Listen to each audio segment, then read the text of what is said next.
Welcome to Flat Earth Debate, Uncut and After Show. I'm your host Nathan Oakley, and if you are new to this channel, or you've not done so already, then be sure to subscribe, hit the bell notification icon and join button if you'd like to become a Nathan Oakley 1980 channel member and keep up to date with the Flat Earth Debate. If you'd like to support the channel, there is a super chat that runs alongside each of these shows while they are premiering, and there's also a PayPal, Patreon, crypto and thanks button in the info box below the video. Speaking of Patreons, I'm going to do a quick shout out to all of you who do support me on Patreon. So, a massive shout out of thanks and appreciation to Moon Harvest, Amish Earther, Naughty Thumbnails, Mitch Kennedy, Original D Rose, Rod, The Name's Burley, Twad Wazzle, Jason Hornsby, Christoph Fournier, Flat Earth Travolta, JMels24, Unamento, M, Iron26, Endless, Flat Earth Sage, Golden McKiernan, Retro Bill, More Books, Canabeb, Fibre Oats, Bogey, Michael Kahn, John Kays, Patrick Gunnels, Banter, Mel B. Styles, Hairy Blade, Mobile Max 777, Rob W, Reese Pound, Dale West Watson, Maria Nealand, Unbelievable Productions, Blue Ridge Ranger, Abraham Mohammed, Skeptic 936, Life is Short, Texas Mike, Tina Baker, David Wayne Foster, and Dank. So another massive thank you to all of you for supporting me on Patreon. Now I will hand over to whoever is in Discord, and I don't think there is anybody in Discord, but anybody who's in Google, and you can enjoy their chit-chat while I set up for a couple of minutes and then go live. Hello. Good afternoon. Good morning, good evening. Good morning, good evening, wherever you may be. As you may have picked up on, as I had a couple of live streams off my iPad this morning, I had some terrible computer woes, which are kind of self-inflicted. I had some errors throwing up from some piece of software that I don't ever use called AI Suite. And after speaking to my tech guy, he specifically said, delete it and reinstall it. So I deleted it, and the computer asked me to restart, which I did. And then I was like, oh, it's all working. I don't think I'll bother reinstalling it. It's a pain in the ass. So I carried on using the computer for the evening, went to bed, came back after, and it had all broken. I'm like, ended up taking it down to the shop this morning. No fun at all. But yeah, my tech guy spent an hour and a half figuring out what was wrong with it, reinstalling all the drivers that AI Suite had removed, all of the chipset drivers, the USB drivers, the graphics card drivers, even the VGA drivers for the graphics card inside the CPU had all been removed upon removing AI Suite. So I was like, oh, great. So after manually reinstalling all of them, including the network drivers, because I couldn't do that here, I had no network driver either, so I couldn't get online. He had to fathom that by doing it on a different computer, onto a USB stick, onto my computer, to get it online, to start downloading manually all the other crap. And now I've got it finally back home, I'm back at square one, I've reinstalled AI Suite, which will probably give me the same bloody error it gave me in the first place that led me to deleting it. But I figured out after the fact, although I didn't realise it fundamentally controls some of the voltages in the computer. So there we go, deleting it definitely a good idea. And while it was back up and running and without that software, it was still crashing. So I've had two attempts so far to get this live stream running. Now, the reason I preambled all of what we're about to go through on live stream is because if this does happen to still crash under its own weight, then it will. If not, it'll be a completely uneventful show and we'll just do some housekeeping and have a little chit chat. So there you go. There's my explanation for why we're a couple of hours late. If you're tuning in live and you're wondering why is this so much later than usual, PC issues. What else would it be? Anyway, any evidence of a physical geometric sphere edge? That's a horizon formerly known as the curve of the Earth. It only exists in the math, which is based off a flat plane. Great, it's working! Okay, you taking Eleanor swimming? I've got to discuss things with my wife, although I've got a live audience. It's at a later time, so you'll have to excuse me. Very unprofessional. You're taking Eleanor swimming? I'll have to watch Clover. That's how it's going to be. We're 2 hours late. Okay, yes. Only exists in the maths. Any evidence of axial rotation of the Earth-based variety? Like the ground moving? Yeah, that doesn't even exist in the math. It just doesn't exist at all. Well, it's an interesting one now that you don't need it. Well, they're deriving this spinning, and then there isn't any. Let me know when you're done. I'm done. It's been interesting since refracted curvature has pointed out that in order to reify this notion of orbital mechanics, you first need to derive an axis that would be based on the radius from a flat plane. Now, there's a couple of different ways that they can do it, i.e. Al-Biruni with his dip measurement after acquiring the height of a mountain off a flat plane, Alternatively, you've got the minimum elevation angle measurement to Polaris. But in both instances, you need a flat plane. In other words, orbital mechanics is based on the celestial sphere over a flat plane. So that derivation of this, now reified into existence, falling around rocks, starts off life with a flat Earth measurement. So it's hard to sort of wrap your head around the idea of reifying this mathematical concept that's come from a flat plane into actually being something that's real once you know how Copernicus and Kepler and, you know, the heliocentric priests did it and what they had to do it with. That would be a flat plane. Yeah, exactly. Yeah, they were the original flat earthers. They had, yeah, you have to be a flat earther to create the ball. Otherwise, you don't know what you're doing. We've got nothing to base it on. If you don't understand that you're going to be taking measurements to the stars off a plane, if you don't appreciate that, then what are you measuring? What are you deriving your sphere from? Well, we already just went through that. You're deriving it from a flat plane to get your radial value, either by radial derivation with trig and assumptions of curving away baselines that were previously used to get heights of mountains, that's Al-Biruni, or minimum elevation angle measurement off a flat plane to Polaris, that's the equator. Well, either of those can be used to derive an R value, but you're deriving them from a flat plane. So what's the next step? Well, if we take that plane and make the R value that we just measured as a minimum elevation to Polaris the outside edge of a sphere, and then wrap the motion of the stars around it and it around the stationary static sun, aka we make it heliocentric, then we've got a better way of predicting these, what would they call them at the time, epicycles. You know, we can give them a different name. We can call it retrograde motion, and, you know, that's a better way of predicting where these stars and planets and all the rest of it are going to align, so we know when Easter's going to be. But they had to take it to quite an extreme conceptual place in order to do that. Heliocentrism is fairly extreme in how conceptual it is, which does kind of beg the question, how is it that we've all been duped into this? Oh, of course, by having it constantly put in our faces, constantly reiterated and affirmed to us from birth. That's how. Right, because originally it was just a basic trick. Like, oh, just think of the other side, like the celestials, like being in this way, surrounding us, instead of like, oh, look at it as it's happening over us. We don't know what that is, but we got these angles and a flat plane. And then you look at it like, oh, but what if it's like a sphere that's surrounding another sphere? And then, yeah, just like this dichotomy happens, or this, what do you call it, sort of cognitive dissonance effect, like watching at a 3D picture and it just snaps. You suddenly see the 3D picture because you look slightly cross-eyed. Well, that sort of happens with that same effect of the trick that comes out of, well, creating all that.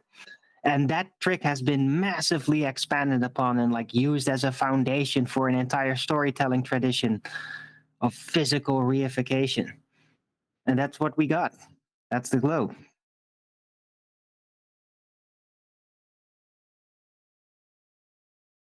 Saying farewell to my wife who's off swimming. Yeah, as I say, it's gone from being possibly my least favourite subject, that would be axial rotation, because you end up in the wrangle dangle for such a prolonged period of time, to being just another one of those arguments you can immediately get in your Lamborghini and refer to a flat plane. Like, how did you get the R value to claim that we're radial-based, sphere-shaped, moving around the sun?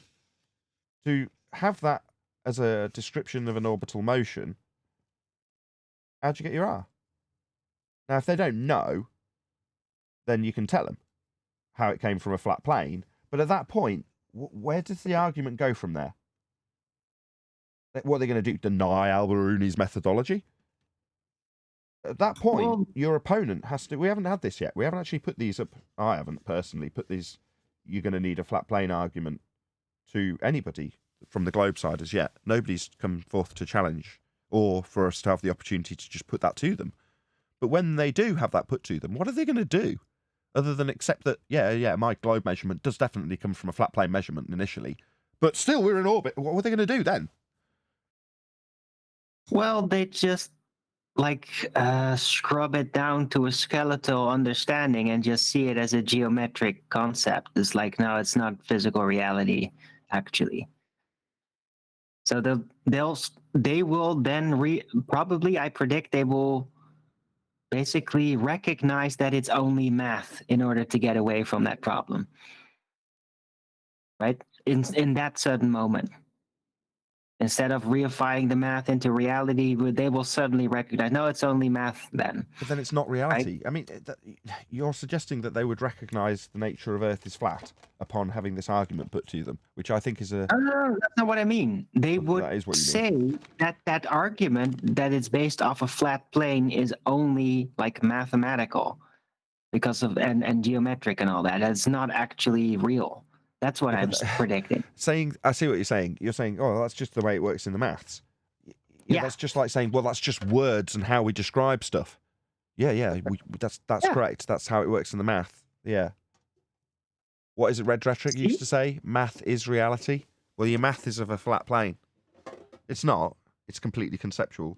It's abstract. It's a language. But aside from that, their abstract language to describe a globe takes the measurements in physical reality from a flat plane.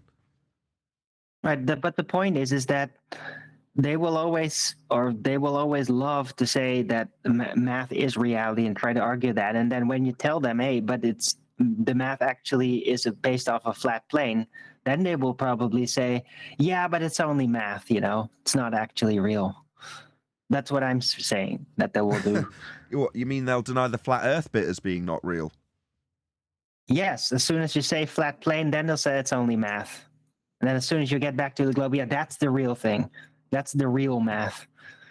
But it isn't, because it's all calculations based on that original measurement of the radial value. If you're going to put Earth on an axis, you've got to get the axis from somewhere, haven't you? To do the maths, to say it's a sphere, to then say, oh, it's only the maths for the full flat Earth, that's not real. That's no good. I know you're clutching at straws, so I've only just put this to you, Arwin, but I've thought about this. What are they going to do? It is incredibly quiet at the moment, and the censorship level seems to have gone up. Now, don't get me wrong, doublespeak? Pardon? That's what I'm saying. It's like they've done that before. They thought they've gotten away with it. It's been ignored by most except us. So they win. So they're just doing it again. It's like, oh, just more doublespeak then. Okay. It's not that big a deal for them anymore, Nathan. I don't know. I think they would just say, Go on, sorry. I think they would just deny, nuh-uh. They would say, nuh-uh. They can't accept that. That could never come out of their mouths. Because you're talking about a worldview or religious system, and you're threatening it when you point out the fact that the radial value is, you're assuming the Earth to be flat to get these angle measurements. So anytime they want to talk about 90 degrees, or they'll just deny it flat out. They won't entertain it. What's the deny? Right. They'll twist around the whole reality, create a bog. I understand what you're both saying, right? You're saying that somehow they'll be able to create a cognitive blanket between us and this argument, or them and this argument. Now, I understand what you're saying because you're going by past experience. But I'm suggesting to you that that can't be. If you are talking about where something has originated, and you're talking about how it originated in physics, in physical reality, and then you show that in physical reality, the physical measurement is flat, for you to take that physical measurement and turn it into a radius, how can you, if you're in that wrangle-dangle, you can't possibly ignore the origins of the radius when they're laid down in their own rhetoric. They can't deny them. Yeah, they can. How? You've given me nutter, and they'll say it's just in the maths. Do it. Doesn't have to make any sense. As long as you could just move on after that. Well, I want to see what happens. Like nothing ever happened. Like I say, I want to see what will happen, because up until now, I have shied away from arguing Coriolis. And if I'm forced into a corner where we're having to talk about it, we're responding to a video about it, or there's a anti-flat earther / globe believer on the Discord server arguing about it, then I'm forced into a position to have a discussion about my least favourite subject. That's Coriolis deflection, because of all the convolution that can be employed by a globe believer or anti-flat earther to obfuscate away from the fact we don't see deflection. That can take a long time. But pointing out that the radial value is required in the first instance, and then asking them if they know where it has come from. And if they don't, they're like, well, you're the one making this claim about your radial value and the axis that it's got to turn the Earth to move us around the sun in your heliocentric model. If you don't know the origins, I'll tell you. But at that point, this is what I'm saying, Arwin. You've got somebody who is obviously of a reasonable faculty of mind to understand how heliocentric methodology in the maths works. They just don't know the origin because it's been shielded from them, hasn't it? We've only just found out. Been here 8 years. Yeah, but hold on, no, but they also, you don't understand, it's not been shielded from them. They've been taught how to shield it from themselves. That's where they're at. Don't really follow. How have I been taught when I was a heliocentrist to shield the necessity for a flat plane to measure angles, to employ them in a spherical based sky model over a flat plane, to then superimpose the radial value derived by either Alberuni or minimum elevation angle measurements to Polaris to give you a radius to put things into motion in orbits. If you point that out to somebody, I'm just going to keep saying the same thing until someone comes on and actually has this discussion. It's just I'm interested because it's the first time I'm enthusiastic about discussing axial rotation. Never before. It's a crappy argument, though, isn't it? It's a crappy argument because you end up doing it for hours. Hey, Arthur, by the way. A bit later in the day, maybe that's why we've been blessed with your presence at the beginning of the show. That's right. I just wish that every day your show was at this time, then I would be able to join from the beginning of the show. Oh, and so It's do the just public. past working hours. Yeah, so do the public. Look at those 34 people watching. The numbers are immense. 35. Wow. So I'm so glad that we went forward to our... No, people don't know we're supposed to be live, so please share the show if you've not done so already. A very warm welcome to all 35 of you that are watching live. It's good to have an audience at all. Can't moan. Haven't been entirely censored out of existence. Any evidence of the distance to the sun? It's over there. What have you been getting up to, Arthur? I know you had Arwen closer. on recently. I haven't had a chance to watch that either. What? Arthur had you on, did you not? Oh, right. Yeah. Oh, right. Yeah. How enthusiastic. Check out Arthur B. Flat. If you're not already subscribed, hopefully someone will stick a link to his channel in the live stream chat so you can go and check him out. I thoroughly enjoy listening to his dulcet tones, looking at his glorious beard. So you watched that part? It was interesting, but it was kind of impromptu from my side. I just popped on because I thought he was going to talk about religion. And I thought, see. like, yes, let me do my thing. Maybe he will accept it and not get angry. I was not gonna, but Yeah, you you made were me. gonna talk about gravity, but then you talked about that, and I was like, oh yeah, I'm gonna talk about that. Did you convert? It was Arthur? impromptu on my part as well. Yeah. Did Arthur I was convert to not able Satanism to. or what? Convert? What? Yes. I said it was just a joke. Forget it. Let's move on. You're gonna need a flat or to a distance to the sun. You're going to need a flat plane for the distance to the sun. See, I don't know about that either. Sorry to be critical of you, Matthew, but no. If you pay attention to Brian in terms of his pointing out where the false dichotomy will lie, where they'll take an angle that's conducive with their derivation of heliocentric motion and Huygens assumptions to get their scale, right, with exact values. Well, once they've got an angle that matches that, they then stack it up in false dichotomy so that you can, as a flat earther, say, well, if you do the exact same angle they've done, it comes out to 2,000 miles or whatever it is. However, everything that you're looking at, with the exception of Polaris, is moving in the sky. So it's moving in terms of how much of an angle you've got to it. Does that mean it's getting closer to the ground? Does it mean that Polaris, when it quote unquote sets, is touching the ground? Because if you use that methodology that they like to set up in false dichotomy to say, oh, look, this matches how the globe model would get this angle from a flat plane. And the idea is you say, well, no, from a flat plane, the sun's 2,000 miles. And they can say, ha, ha, ha. No, it isn't. The shadows wouldn't work with parallel light that I assume on a ball. And so it goes on. You've then got a nice false dichotomy set up. But nobody, flat Earth or globe Earth, can measure the distance to the sun. You're not going to need a flat plane for it. How are you supposed to derive height, with trig presumably, off a flat plane for stuff that's moving towards the horizon? The answer is you can't. You can't get distances to any of the celestial objects. Nobody knows how far they are. Nobody knows what they are. Yeah, but you forgot about the Oakley map, the height of star map Height of that star you all map. need. I would assert that they're all at the same height by way of behaviour, which is very non-reality in terms of everything else that we observe in our physical universe. And by universe, I mean the nature of everything we know, not the universe as in out in the black sky with Einsteinian fourth dimensional space-time bending and black holes and spaghettification. No. I'm just talking about the known existence. That's what I'm calling the universe in this regard.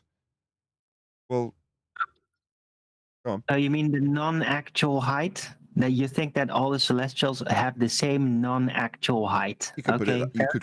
You could, in an Arwinian, making it sound stupid way. Yes, you could say that. how's that in a stupid way? Making it sound stupid in a non-specific, apparent. actually It's not specifically the actually. same height. If they're the same height, they've got a height. And you just, in your phraseology, as polite as it may have tried to be, has pointed out the absurdity of my notion. However, they remain consistent as you rise in elevation. In other words, if I take an angle now to whatever, let's say Polaris, and then you, Arwin, 30,000 feet above me in an aeroplane, literally above me, at my zenith, you are in the plane taking the angle at that particular moment, or in a helicopter, let's make it easier. Yeah? You're in a helicopter, you're directly above me. You can take the exact same angle as I can take. Now, if the thing was physical and had a height, that wouldn't be possible. Now, don't ask me why they behave like that. It is the majesty of the stars. I don't know why they do that, but it is a fact. As you raise in elevation, they do not change. So they're still above whatever position they're above with the same angle with reference to the ground. Hence, you can use a bubble sextant and still get the same angle, still use the same almanac. It doesn't have to be altered. The only thing that you ever have to alter is your dip if you're establishing horizontal with the horizon, because you're above the water when you do that with a mariner's sextant. So with the exception of dip correction, all you're ever doing is drawing out one line from your eye, or correcting for it if you're using the horizon, or lining it up with a bubble if you're using a bubble sextant. Once you've established horizontal, you measure your angle to the star. That's it. That is the only step. Does it matter that you're at 30,000 feet? No. You can just use a bubble sextant, and then you don't have to do dip correction. But you're still referencing that angle, same as the angle on the ground, to the horizontal eye line you've established with your bubble. Well, that means the angle doesn't change. Yeah. Isn't that majestic? Because I believe personally that it's, whatever about the choice of words, I feel that the celestials are like a hologram that at a continuous apparent distance is as a sphere around you, and it literally moves with you. In that sense, it's like the stars and the celestials, including the sun, actually only exists within the observer, like within your eyes. You only see it. It doesn't actually share a position with anybody. It's unique. The specific spectacle of what you get to see is perfectly unique and perfectly angular consistent in relation to the observer. Sure. And parallel with the ground at all really times. That's the point. Bizarre and unique. Sure, but parallel with the ground. So you can actually just hear the anti-flat earthers cry, oh, that's because they're so far away. No, they're always parallel with the ground. The angle to a flat plane remains the same. Or parallel to that flat plane if you're drawing out eye lines with bubble sextants. Yeah, that's right. And if you move in a straight line, you will see the stars rotate, even though you're moving in a dead reckoning straight line. Right? You're not moving in a curve over the Earth to see that happen. You move in a straight line to see the rotations happen. But if you go straight up, then there's no rotations at all. Rotations only happen horizontally. When you move straight up, there's no rotation. Shout out to Godzilla. And I haven't loaded my my chat. Let's just bring it up on the other screen unless Alwyn can be Johnny on the spot and Yeah, I can read it. please. He says, if you can read this, then your PC is working again. Well, it is working again, but I haven't actually loaded the stream on my monitor that I can read at this distance. So let's just do that now. If you can read this, your PC is working again. Maybe. It could crash at any moment for all I know. But it seems okay, right? How long have we been live? It only tells me how long I've been connected to YouTube as opposed to how long I've actually been live. It doesn't give me that number if I leave the computer connected for a while like I told you I was doing. I did a dummy run where I connected... Go on. 26 minutes, it says. Oh, that's not bad. So we got at least half an hour. Even if it does crash, I'd feel like that was a success. Like I've got a show out today. I'm happy. I've done my YouTubing. That makes me very happy, Godzilla. So I'm going to call it a success, even if it does crash. Happy days. 45 people watching. Please share the show if you've not done so already. Really good to have you here. We'll rattle through a few more housekeeping questions. Any scientific evidence of gravity? That Not yet. depends on what it is. People still think that Newtonian gravity is a thing, though. They've been They're taught not it. letting go. They were taught it at school, so can you blame them? Nope. I held on to it a long time, even. Just thinking like, yeah, the mechanism works great. It can work on a flat plane. Remember that? No, Newtonian gravity can work on a flat plane. Good old days. Nine Great Danes says, Nathan, pull up the eclipse map. It has the angles. You can see Venus during the eclipse because it was in front of the sun. Yeah, I don't know about in front of. Occulting, I can just about tolerate.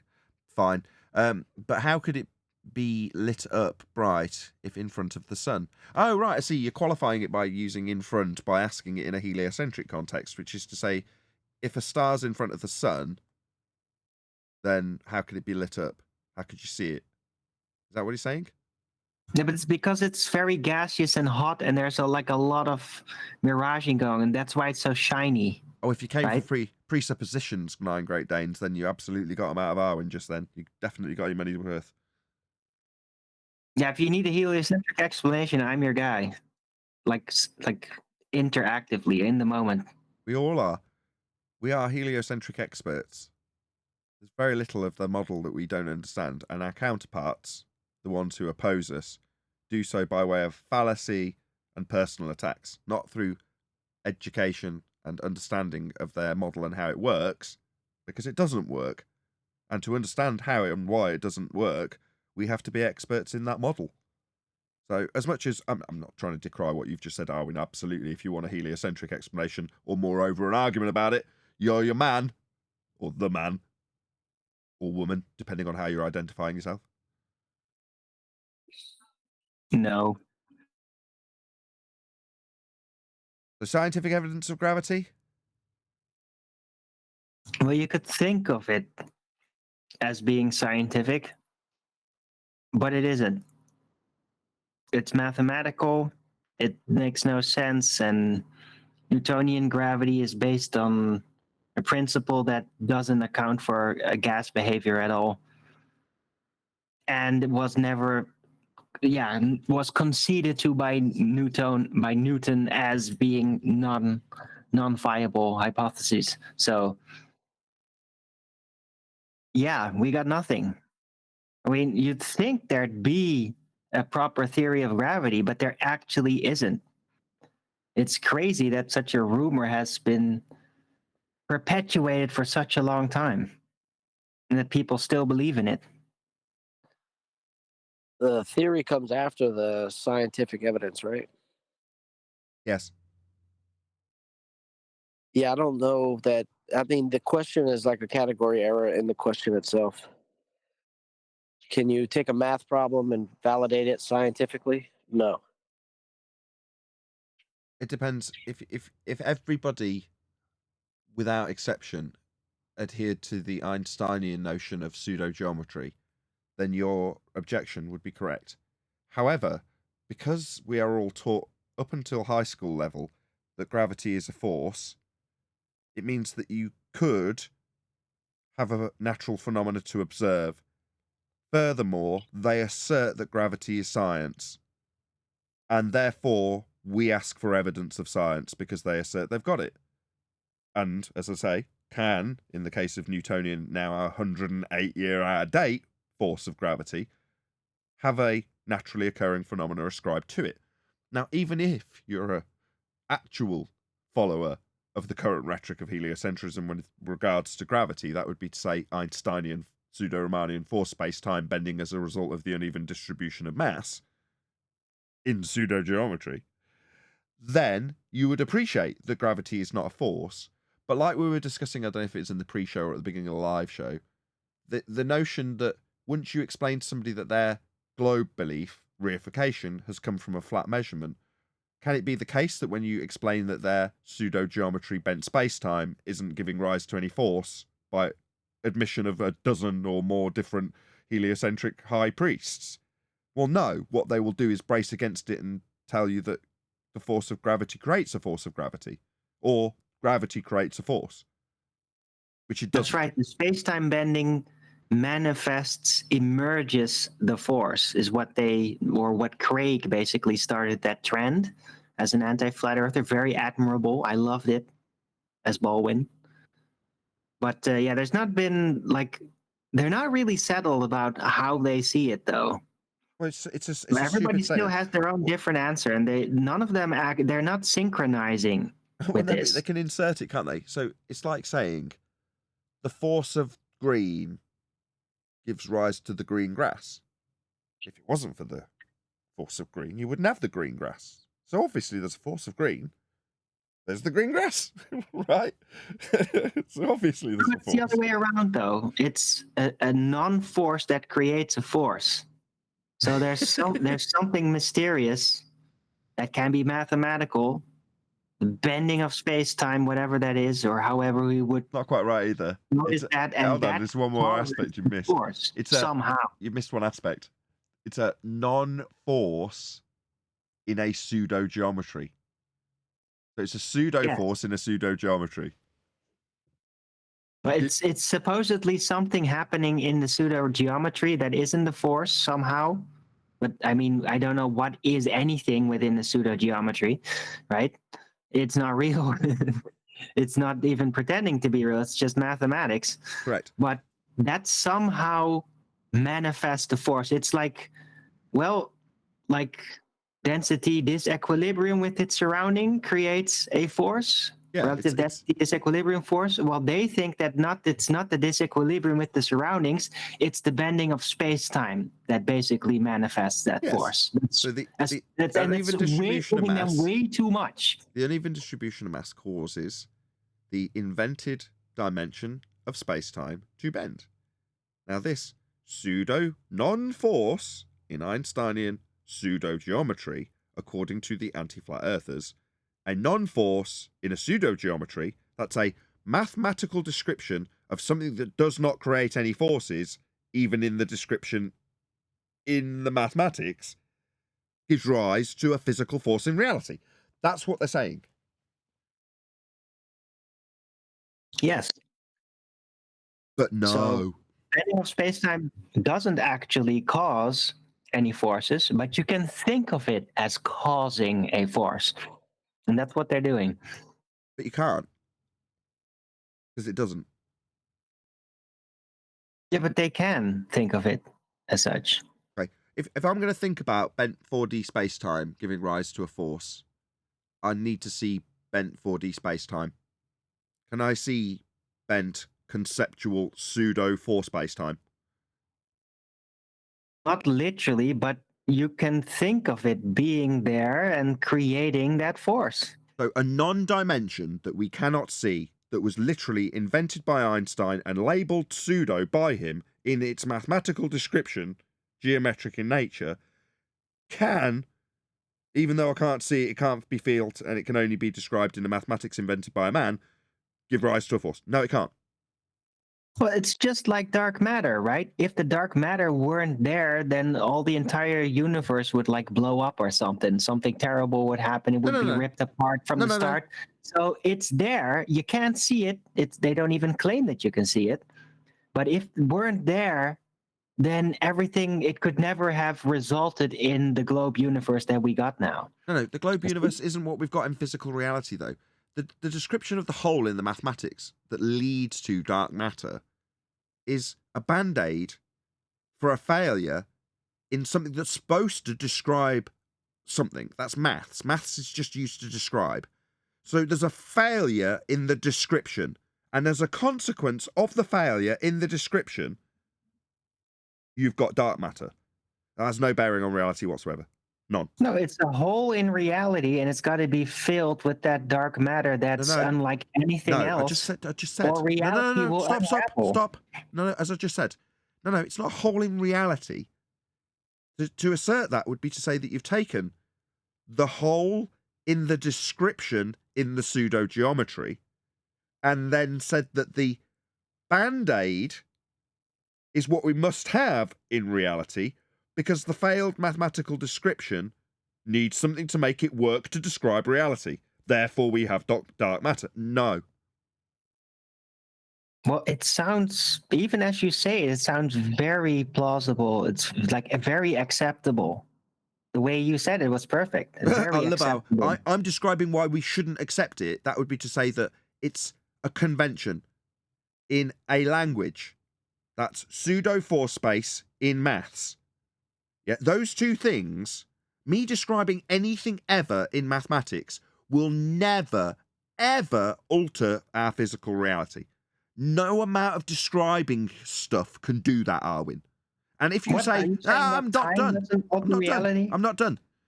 And if you say, in my description, there's a failure. But because there's a failure, I've added this extra bit to the description. Therefore, that is our reality works. No, that's not me doing a good job of explaining why it would work. Far from it. Au contraire.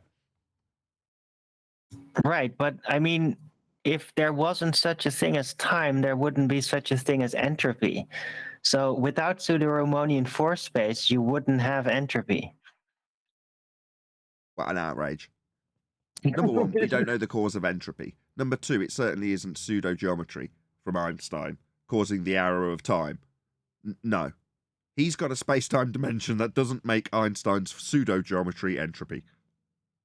Yeah, but this time, that's the whole thing that makes the pseudo-geometry is the time. So if you're just saying, oh, well, time is not an influence on anything, anything real, well, how about entropy? Now time you're saying, is definitely influencing things. No, now you're saying one convention can influence another convention. No, time is just a convention. It's another way we utilize language and sometimes mathematics to describe the passage of our existence in our known universe. That's what we call time. But it's a convention.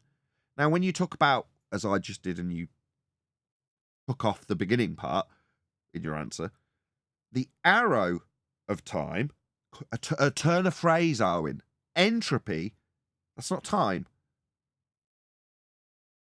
Yeah, but without time, there wouldn't be entropy, wouldn't there? It's a way of... entropy itself is just a description, but it's a description of something that occurs always. In the case of the second law of thermodynamics, you're talking about dispersion, osmosis, entropy, decay. You could call it, slightly less accurate.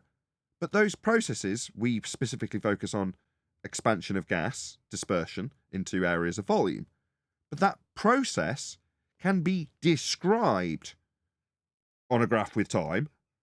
But does that mean that how things disperse into areas of volume is dictated by the concept, the convention that we have ascribed and labelled as time. Definitely not, No, are no, we? no, no. But that's not what I'm saying. I'm just saying that it's a component of entropy. If there was no passage of time, there wouldn't be any entropic effects. You keep using these Wouldn't words. exist. Component? No. Component makes it sound like something physical, like it's an aspect of the physical reality. No. The component that is time in entropy is merely part of the description we use to describe an event that occurs always. That doesn't make it part of the physical reality. It is merely the convention used to describe the physical reality. What you're doing is taking aspects of the description, in this case, one axis, time, and saying, well, that's directly causally linked to the thing it's describing. No, it isn't. That's not how natural laws, and they're just descriptions, work. They just describe what you can observe to happen always. That's all they do. They have no causal influence. The descriptions and axes on the graph don't influence how the arrow of time or Einstein's pseudo-geometry influence the world, because they don't. They are conventions and descriptions only. Yeah, but that's because the laws of nature don't take into account pseudo-geometry. Now you reifying the bloody laws of nature, like they're going to be pondering over something. They're just how stuff happens. Anyway, let's just read out the super chat from Tony. Shout out to Tony Whitcomb. Really appreciate the support. Thank you very much indeed. I hear FTFE has a bucket list with going to space added. So my guess is going to live eternally. Why? Because he'll never get to space? Having something on your bucket list and never being able to do it doesn't make you live forever. But thank you for the super chat. That's more like a prayer to God list. Okay, if woman beater and convicted violent criminal fight the flat earth Craig McNeil wants to believe that he's going to space, then that's his bag. You know, I'm doubtful that they would let convicted violent criminals to go to space if it was real, but it isn't.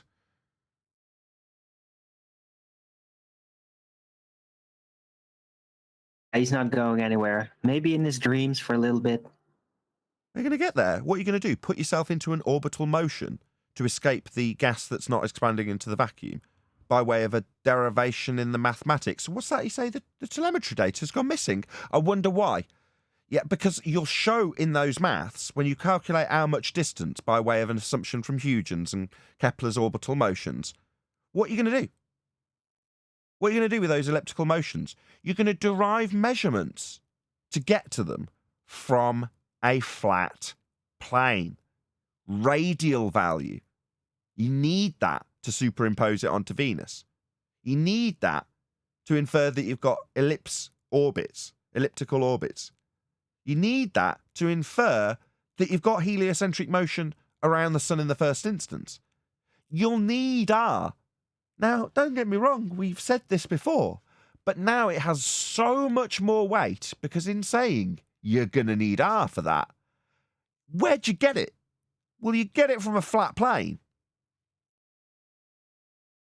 You totally ruined that imagination. You said like, oh, what are you going to do when you go to space? I was literally imagining, like, I want to go into like a Neil deGrasse Tyson ship, like on the History Channel, and just fly around and zoom out of the galaxies. And then you were ruining with all this garbage math and like needing flat planes and all that nonsense. Like, you're terrible at imagining what you would do in space. Here's a challenge for Craig.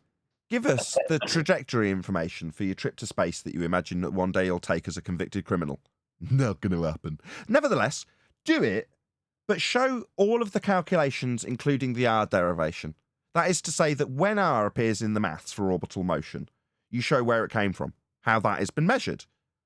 And I'll show him how it starts with a flat plane in order to derive his orbital motion that he fantasizes about being in.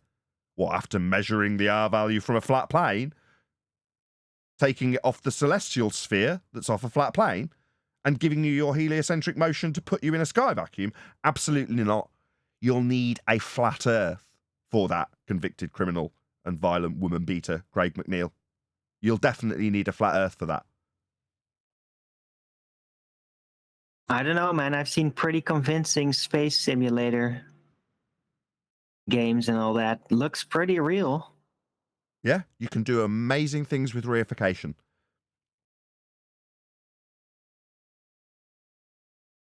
Any single viable hypothesis from any of the fields of astronomy, cosmology, or astrophysics? Well, I thought that you were going to remind me how that space simulator is basically created in a virtual box. I don't have to argue about how simulations are created. In reality, Reducing the flat plane. in reality, if you're going to derive heliocentric motion, you're going to do something in physical reality to get there. And what you will do is measure a flat plane, Arwin. That's what you'll do in physical reality. Now, the abstract reification and fantasy that people like convicted violent criminal woman beater Craig McNeil indulge in is nothing more than what I just described. That's reification taken from physically occurring flat plane measurements. No globe measurements. They're derived from flat planes. So just let me know how your fantasy pads out when you know that the orbital motion came from a flat plane measurement in the first place.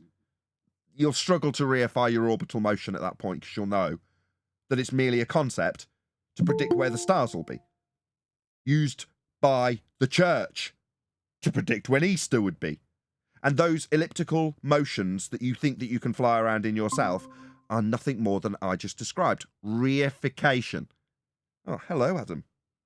Hey, Adam. Afternoon, guys. Just seeing you live. Yeah, there's been one little Brucey bonus. So my DisplayPort cable had to go up through the bottom of the PC where it takes all the vent. It's like a tube, a metal tube. So it vents upwards, right? It's passive. And the extension cable that came out the graphics card that's bolted inside as opposed to the outside of the case, like the outside fins, you can get all the connections in. Mine isn't like that. It's got extension leads that go to the outside of the case because it's all kept within. Fine. Other than the DisplayPort cable on the old graphics card did not work unless you plugged it directly in. Now, I just by habit, when I got the new graphics card, did exactly that. Plugged it straight into the graphics card. Well, while I was waiting for my Wi-Fi guy to come out and change my router, which has now been done, I just thought I'll just wire it up because Craig had just managed to get it working in situ just to make sure it all fires up, no problem. And I thought, I'm not going to go to the effort. I'll just plug it into the DisplayPort on the back. Maybe it'll work. You never know. I hadn't actually tested it. And it did. So that means that there's now only one cable that I have to physically dismantle the PC to take out if I ever need to move it again, as opposed to two. But there we go. That's happy days, isn't it, Adam? Well, it certainly sounds happy for you. Although I was looking at it thinking, oh God, what's gone wrong? Now, when I was checking. What had gone wrong was AI Suite flashed up an error, and I went to Craig, look, this error keeps flashing up. I can't find file at 00 or something like that. I sent him a photo, and he's like, delete AI Suite and reinstall it. So I'm like, okay. So I delete AI Suite, and it asks me to restart. So I did, and it restarted, and everything worked perfectly. So I'm like, oh, why bother reinstalling it? I never use it. What's the point? So I left it. Now, fast forward through a lot of headaches and a lot of black screens and blue screens and it generally not working and loading to a completely different operating system, Windows 10, from a completely different hard drive. Because let's not just get into that. Let's fast forward to me just before this show started, reinstalling AI Suite, because after doing a bit of research, it fundamentally controls voltages. So like, oh right. Oh my God. No wonder it's crashing. So yeah, AI Suite went back on. Now everything is working normally. So my bad. I thought it had all moved to Armoury Crate. So there's a new piece of Asus software called Armoury Crate, which has been around for years, to be fair to it. I thought it just superseded AI Suite. And you're like, well, what do you need it for? Is it just there to monitor like the frequencies and RAM speeds and voltages? No, it ain't monitoring stuff. It's controlling it. You're like, oh fuck. Excuse my language. But yeah, so my computer tech guy, because it when removing it, it changed all sorts of different things. Also changed the boot priority, right? So it starts booting Windows 10, my old operating system, from my old drive that was in the old computer. Now, it happens to still have the operating system on it for an emergency. I've left it on intentionally. But I use that drive to put these shows on. When I'm live, they record to that drive. In other words, it's not the boot drive. But removing AI Suite, I don't think you need drive 1 to be your boot drive. I think drive 4 should be your boot drive. So I loaded, and everything, my life had disappeared. Like, everything had gone. You're like, what's going on? And I just hadn't recognised it had loaded a completely different operating system off a completely different drive. So while Craig's faffing with it, he's trying to fix AI Suite and completely uninstall it correctly, because I'd just gone to add or remove programs. He's uninstalling it correctly with a tool that scrubs it, right? But he's doing that on Windows 10. So when we're like, oh, the penny dropped, why are we in Windows 10? Oh, right, it's not seeing the drive. So we put the other drive, load it up, it works and fires up. I'm like, oh, problem solved. So I then pack it up and bring it home, plug it in, immediate blue screens. Because like I say, it's had all the fixes done, but to the wrong operating system on the other drive, because we did it all before we figured that out. So then once it's got fired up, I'm like, well, that's fixed now, because obviously it should just work as it was. But we haven't actually done any work on AI Suite. So long story short, the last thing before running this show was put AI Suite back on. And now, lo and behold, I know my hardware's correct and stable, but not if there's a fundamental operating procedure not part of the process. So there we go. That's all. That's that then. And it seems to be working fine, right? We've been live for almost an hour, haven't we? I don't know how long we've been live. Long enough to know that it's not going to immediately crash after 5 seconds. 51 minutes. 51 minutes. That's long enough to tell me, yeah, it's fine. It's hopefully just going to run on for 5 years. I've said that so many times. This could be all just run for 5 years now. I won't ever mention it again. Next day. Yeah, I've had another problem. Yeah, Bev the cheeky sod left a message on my desperate cry to let my audience know why there probably wouldn't be a live show. He's like, oh, I've got a computer guy. Like, seem genuine. Look, if you need help. A bit like you offered, Adam. Very similar words. Yeah. I'm like, oh, all right, fair enough. Actually, it's all sorted now. I happened to be back when I saw that message on one of the videos. And I just literally finished making another video saying, oh, it's all back now. Just waiting for the Wi-Fi guy, and he'll change my router out for a newer one. The old one's worn out. That was my latest video. And then I do a self-check. So I do on YouTube, Nathan Oakley search, and then search by day. So in other words, I see if somebody's put up a video about me today. And what do you know? Bev's making a live stream at 2 p.m, my usual live time, saying Nathan needs help with his computer. And then in his thumbnail, he's got suck my balls and things like that. You're like, oh, well, I bet that's going to be a friendly, encouraging live stream about what best to do if you accidentally remove a fundamental processing part of your AI technology. I'm sure Bev's going to be covering that in great detail. Nothing like living in somebody's head rent-free.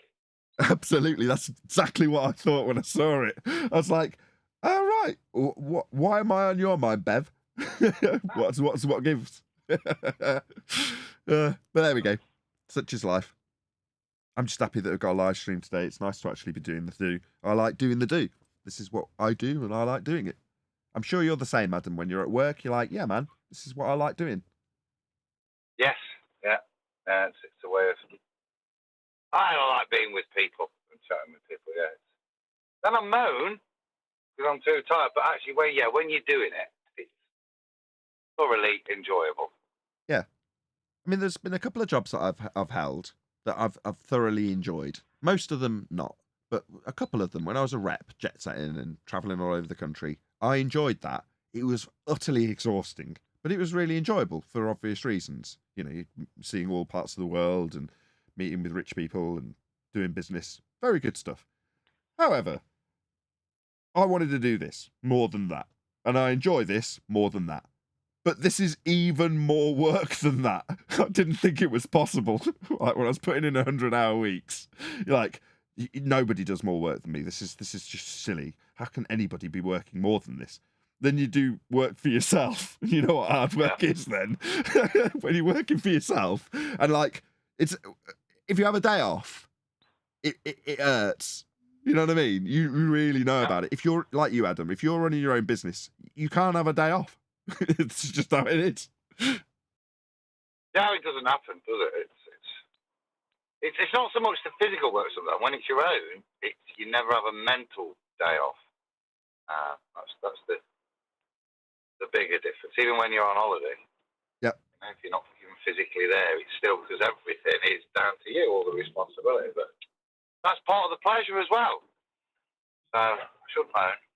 I shouldn't moan. It's just been, I felt like less guilt-ridden when I made the video about the computer going wrong, whichever one it was, the last maybe 3 ago. I felt a bit less guilty about saying, look, I appreciate that somebody has dipped into their pocket to a massive extent to buy me this computer, and it's lovely, and it's high spec, and it's nice, and he's even upgraded it to solve one of the problems. Then he's upgraded it again to solve another one of its problems. Like, my God, this man's thrown so much money at this computer. Just be grateful. However, 13 months to get the thing to physically work, 12 months to get the hardware stable. Nothing to do with him, absolutely nothing to do with him or the manufacturer of the case or necessarily the manufacturer of the electronics. It's just in combination, they didn't want to work. And it's just taken me to learn all of those parts, learn all of the new technologies, new RAM, how does that work, new motherboards, how do they work, new chipset, how does that work, new CPU architecture, how does that work? Graphics card less so, but it was overheating the entire computer, so that was a massive problem. You know, I had to learn all that for 12 months. But today, it was like about 2 or 3 weeks ago, I'm sure I said to Neil, I've got the hardware stable now, and don't worry about it, this computer's fine now. Then I started to get, I'm going to call it firmware issues, internal computer software issues, right? Then today, I couldn't get into my YouTube account. It just would not let me in. It wouldn't let me verify it via my iPad. No matter what I did, I couldn't seem to get it to do it. It just kept on. I was logged in on Google, and I'm signing it saying, we want to double-step verify you. Click continue and go to your iPad. I'm like, okay. And then it says, go to the Google app. Okay. So you go to the Google app, and then the moment you say, okay, verify me, you click on verify. And on the iPad, you're like, oh, this is clever. It goes whirly whirl, a new screen loads. Then it goes error 404. Like, okay. It took about an hour of messing around to figure a workaround to get this stupid 2-step verification. I mean, I'm glad it's there because it means people are less likely to rob your account off you. But by the same token, it's like, but you do kind of hope that when you go into your Google app, as it tells you to, and you can tell that it's doing something because it loads a new screen, that it would just load the screen that says, yeah, verify by putting the number that you see on screen in here. I mean, eventually I got it to do that. So, like, if it's not hardware, it's firmware. If it's not firmware, it's the software. You're like, when's it going to end? You know what I mean? You could probably hear that desperation in my voice in some of those live streams where I'm pointing at it going, it's broken. I hate life. I've not had anything... In all of 8 years of however long it's been, maybe 9 years of doing Flat Earth, nothing, and I do mean nothing, has even come close to generating the stress that this computer has generated. I've debated really clued up Globers, people with PhDs. I've done it live on other people's channels while they've been muting me. I've done it all. Nothing even comes close to dealing with this stupid computer. Not even close. Nowhere near. Right? It's never ending. So last summer, right, I just got the computer and went on holiday, and I remember sitting in our crappy caravan because we're poor. Sun holiday that cost us £1 by collecting tokens from the newspaper. I'm sitting in this caravan with my iPad, looking at core frequencies and voltages for 12th gen i9 chips and figuring out what I'll do when I get home to get this stupid computer to be stable. That was the holiday before last, right? So this year's cheap £1 Sun holiday, Sun newspaper tokens again, back in the different caravan in a different part of the UK, right? I'm sitting there with the exact same iPad, figuring out how to get RAM voltages to be stable. You're like, wasn't I doing this exact same thing 12 months ago? Here we are a month later. Finally, the bloody hardware's stable. And now it's getting stupid YouTube errors. Stupid scratch discs replacing boot drives. You're like, oh. Anyway, I've got off my chest now. I feel a lot better. Thank you for asking, Adam. Even if you didn't. Thank you. Did I? I think I did. So, yeah. No, it's stressful, dude. So, if anybody wants to let me know what Bev had to say, I left him his first comment in his live chat saying, yeah, my computer's back and working now. So, yeah, you're not exactly Mr. Current Affairs, are you, Bev? There we go. I'm sure he had a lovely live stream talking about a broken computer that was already back and fixed. I see, I saw that. And I said, it does make you wonder about living in people's heads. Nathan's not live. First thing he's checked. Oh, let's make a show about it. He could It's very fanboy easily. stuff To be behaviour, isn't fair, it? he could though, couldn't he? Because I have reached the edge of my sanity now. So, you could easily point fingers and go, look, he's breaking apart the seams. Yeah, I am, yeah. Not because of flat Earth, not because of globers, because of nice gen.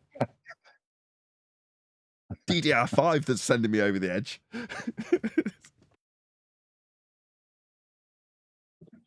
Anyway.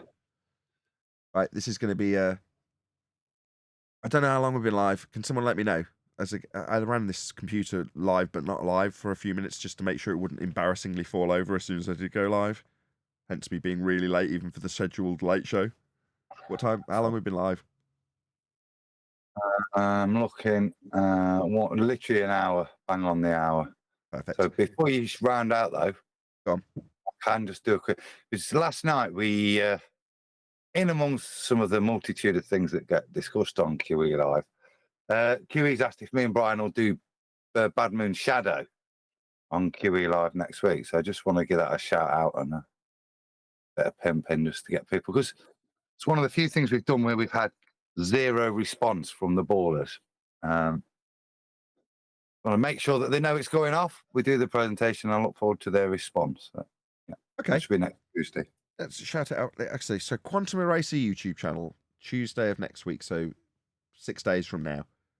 If you're watching this after the fact, you'll have to check the dates underneath. But Bad Moon Shadow, you're right. It's a cracking evidence. Debunking parallel light rays, distances to suns. It even also, like a lot of things at the moment, proves how you'll need a flat plane. It's a great piece of evidence. I haven't been paying attention to it, Adam. You're my eyes and ears in this regard. You're saying nobody's even batted an eyelid. Shocking. Nobody's even attacked it to go, oh, that's stupid. Nothing from Rufy, nothing in the comments. It was quite weird after we presented it. There was nothing, but nothing to attack it. Oh, and I know why. It's because it destroys the basic principles that Eratosthenes works based on. He makes a statement, and that's why it's a very difficult topic for them to deal with. Interesting that they just don't cover it. I mean, when things like this happen, we should rub it right in their faces. That's the only thing, though. When you're right close to the target, you normally expect a lot of flack. Nothing. Absolutely nothing. And that's the way. Not even Brian. Brian's not had any feedback on it. And I'm getting letters from Rufy every day because Brian's said something in the incorrect order and stuff. Do you know what I mean? He'll jump on anything, and it generally is, very minutiae. So to have a whole presentation just ignored by them is very telling. Right. It means that they really lost grip on it, so they can't trick their way through anymore. It's just staring them in the face, so then they pretend like it doesn't exist. Makes sense. Hey, D-Rose.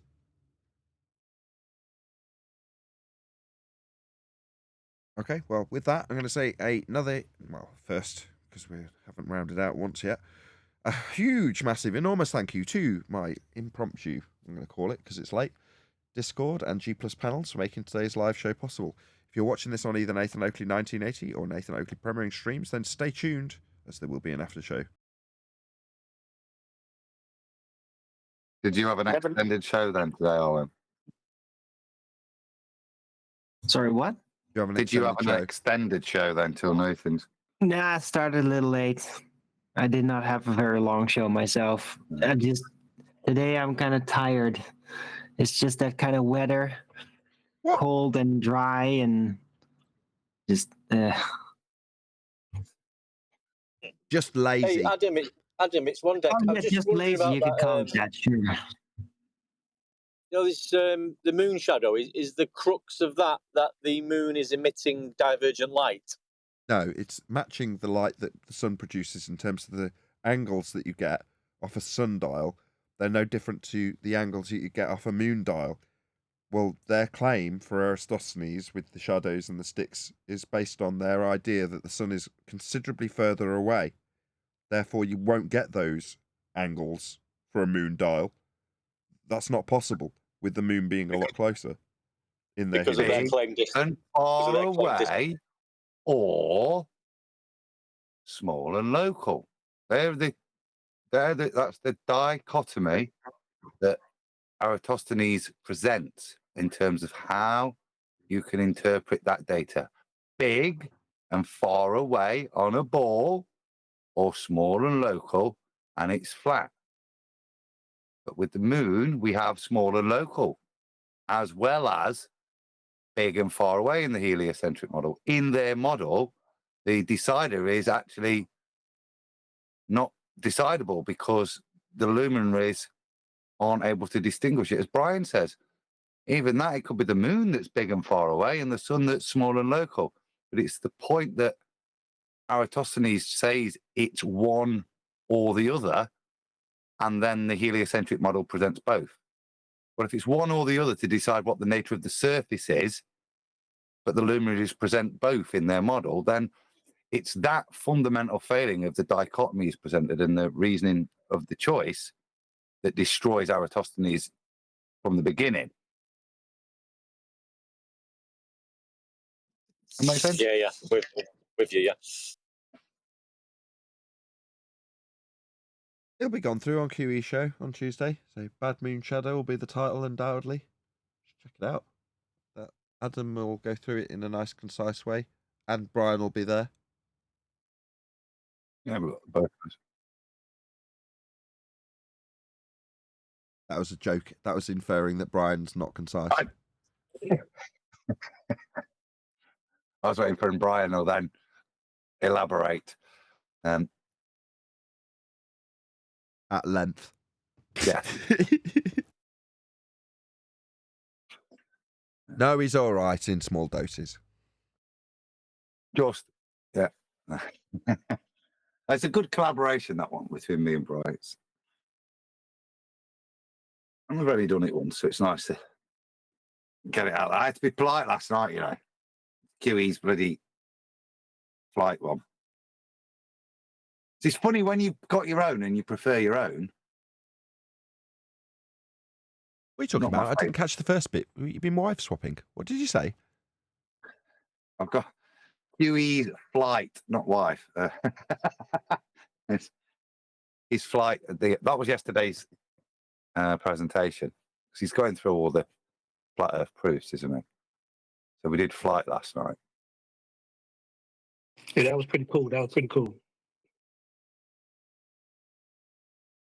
I'm sure I tuned in for a bit of it. I can't remember which particular part, but yes, I have seen that presentation before. And it's good, another good presentation, but by contrast, there's been plenty of people trying to address that, right? They try and tell you about the consistent force of gravity and all that sort of stuff.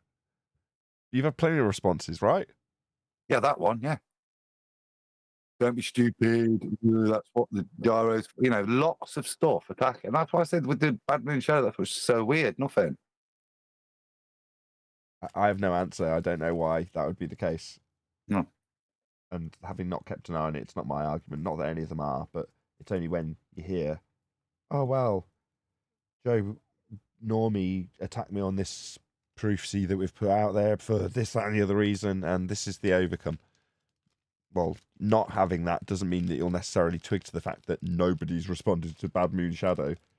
It had such a catchy song too. You'd think that would at least encourage people to want to shut QE up from singing it. Yeah. That might be why. Don't mention it, otherwise you'll sing again. Now, there is a plausible explanation. No, that is not a plausible explanation. They should be all over this, right? Yeah, totally. And it's strange that they're not. And I don't know, because it should be an easy thing to go, black cards, It should be an easy thing for them to attack, yet there's nothing. Why would it be an easy thing to attack? Well, it's within their paradigm. It should be something they can support easily. That's the whole purpose of it, isn't it? It should be something that they stand by and it all makes sense. And this is what Bad Moon Shadow is. It destroys the logic of what they've assembled for Eratosthenes. Yeah. I understand why the argument works. I'm just saying, we're just going around in circles. Mm. just trying to see if there's any. There we go. Bad moon shadow. Well, that's something to look forward to. 110 comments, you see, On what? on Bad Moon Shadow presentation on Ballbusters. Oh, are you reading them? Oh, that'd be interesting. Thousands should be watching this. The best intro to a YouTube video ever. I mean, I thank you, but that's nothing to do with it. The tune is awesome. Your something about haircuts. Earth's diameter looks smaller. Who would have guessed sticks and shadows and a full moon demonstrate a fire? You see, but there's nothing of any significance in saying, no, you've got that wrong. Here's some. Normally, you get a couple of paragraphs from a baller telling you how stupid you are and you didn't consider this. Well, has Kiwi removed any comments? Has he been like, Not that I can see.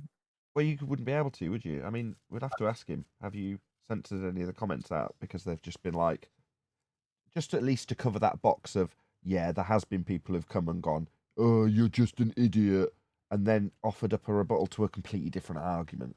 And, you know, if it's completely non sequitur, there's a good chance I would remove it from my comments. I'm like, why are you, did you not read the video title? Did you not watch the video? Have you just come here to call me a flattard? If so, bye-bye.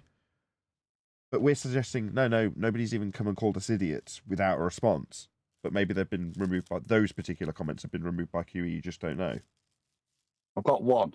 There you go. You see, so here's one that's criticising it. But listen to the criticism. It's brilliant. It proves everything we're saying. The moon cannot give you the same angles as the sun. It is not possible. Yeah?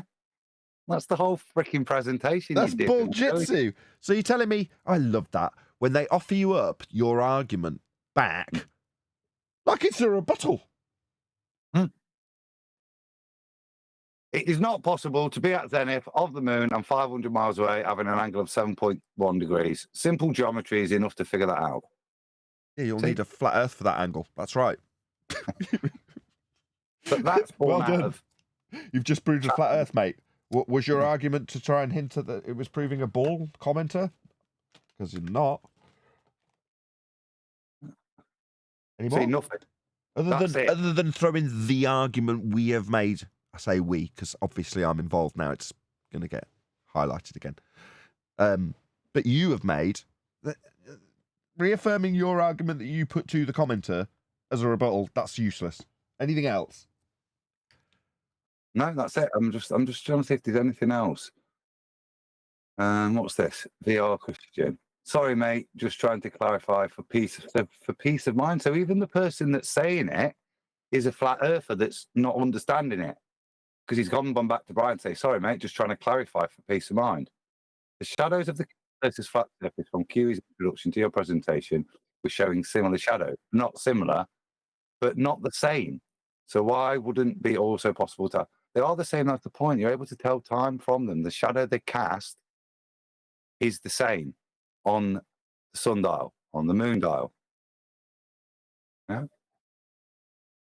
Sorry, but I just cannot see how the sundial is enough evidence for this argument without actual measurements of the shadows.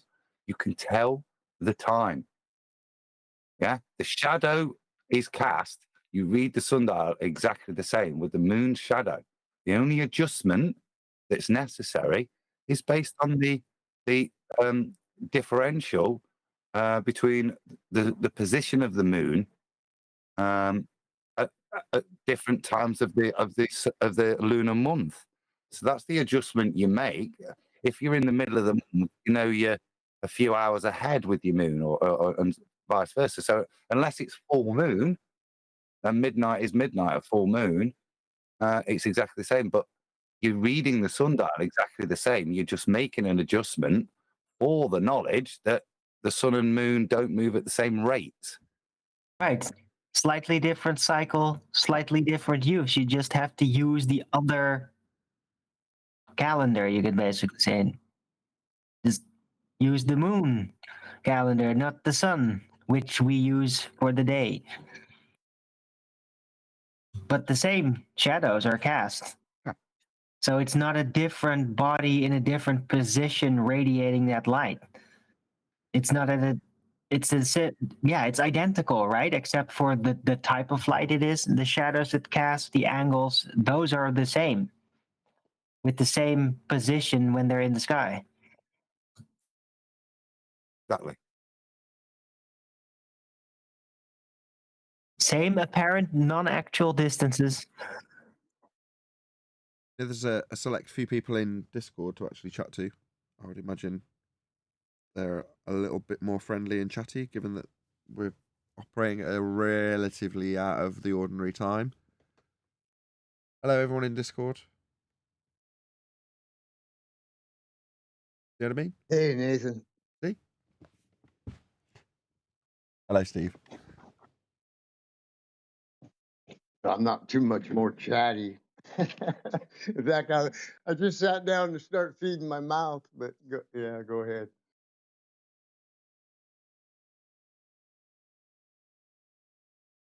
I don't have much to say.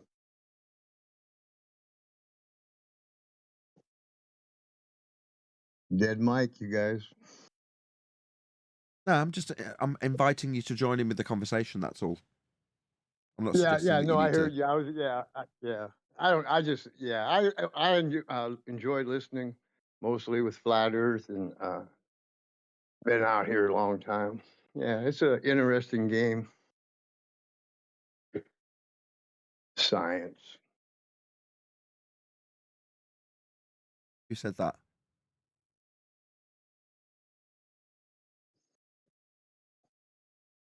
Science. Oh, life. Yeah, God. Yeah, I'm kind of I real full God, eh? The light, Jesus Christ. Yeah, yeah, yeah. It's quite a hoax. They didn't land on the moon, Nathan. No, they didn't. Well, there's no space for them to travel through to get to the moon, is there?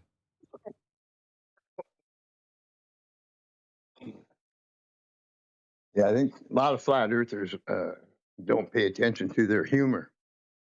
They got to remember that. What humor, as in calling the area of volume the space that the gas could fill space, calling that space space. Yeah, yeah, that kind of humor where you have to understand, like you can't take things too serious. No, I suppose not. You've been tricked. Brian's joined. There will be no dead air from now on. Hey, oh, sorry, I was getting some coffee. That's all good. I just want to stress Now this Brian's computer a joined, bit. I'm going to grab a coffee because I've only just got home from work, so I'll grab that and then. Brian, how you doing? Hey Nathan, is this the end of it? You're all going off to grab coffee. No. I am staying here to stress the crap out of this computer to make sure that it's actually okay. One of my, not the main reason is because I'm a YouTuber and that's what I do for a living, but one of the main reasons I was keen to do a show, even though I was really late, was because there's no point in me getting the computer back and going, okay, well, does it work? Let's test it with a load of stress testing software. The thing that's going to make it fall over is doing the do. You know what I mean? So that's what I'm doing. I just thought I'll run a show. That's the most stressful thing. That's if it's going to fall over, it'll fall over. I'll just have to accept that. Yeah, well, if you do what you intend on doing with it all the time, they can handle that. Then that's the main thing because that's what you wanted to do. Exactly. Yeah. So that's what I thought. I'll just go live. Then at least I'm having a bit of fun. And admittedly, I should be looking at numbers. I'm not going to. I'm just gonna do what I do.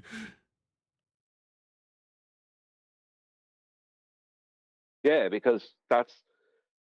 I mean, same as you can make a load of changes, so you just do what you do, and you might not. If there's nothing wrong and it keeps going, then you won't have to change anything. Yeah, that's the idea. So I'm hoping that me hammering it now will at least tell me that it's good enough to use day after day.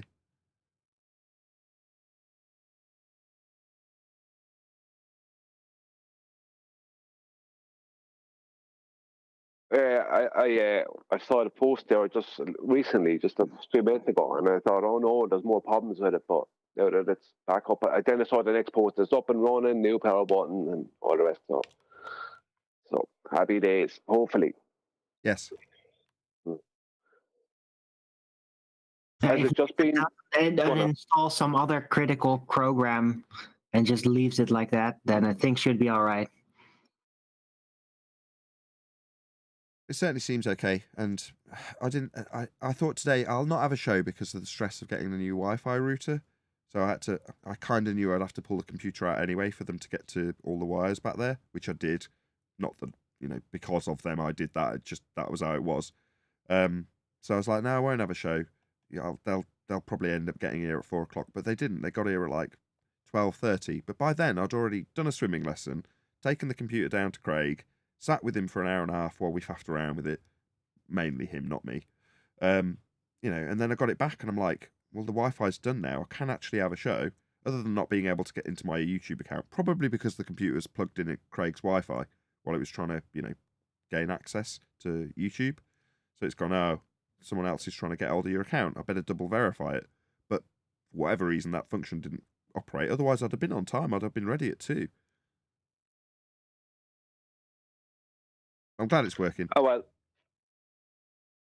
you're here now, and it's working. So that's all that matters. Yeah, indeed. Where is everyone? I would have thought to be a lot more here.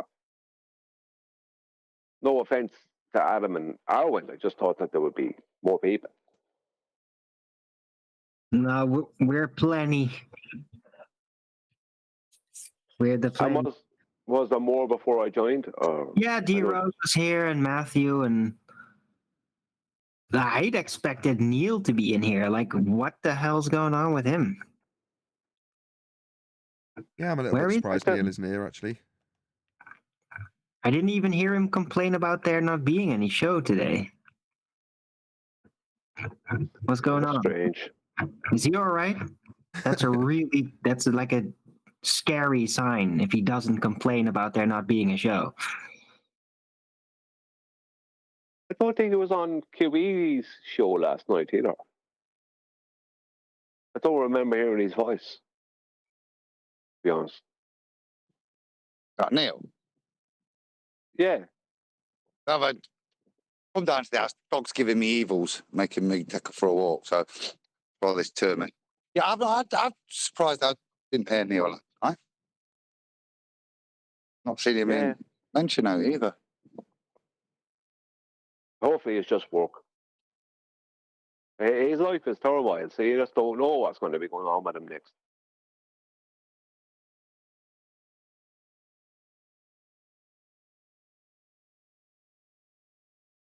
Oh, he was hiding after England had beat Italy 3-1.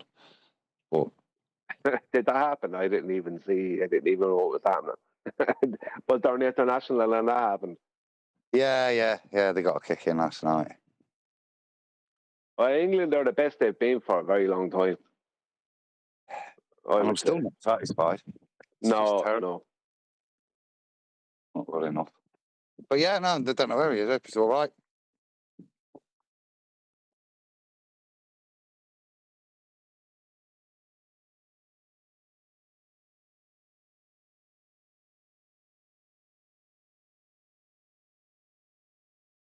Hey, by the way, could Brian or Adam, could you check out that video that I posted in Master B?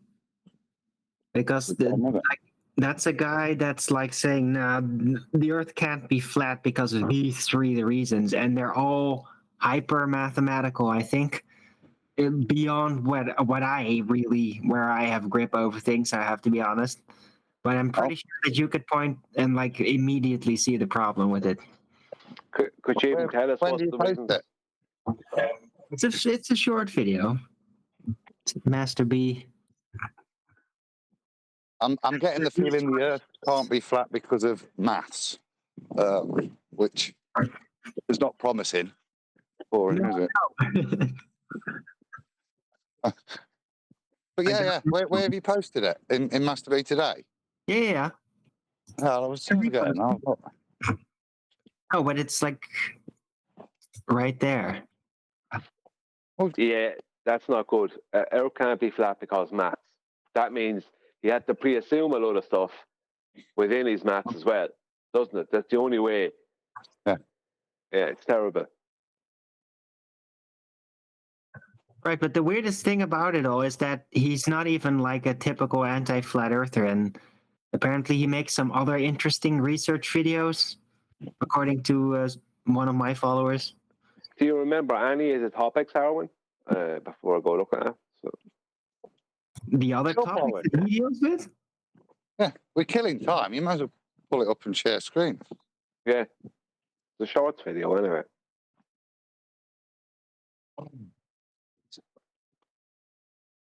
Share screen, yeah, share screen, Arwen. Me? Well, I'll be Yeah. about another 10 minutes before I'm back. I can do it when I get back, but Adam's walking the dog. I don't know where The he sound is not going to come through proper, though.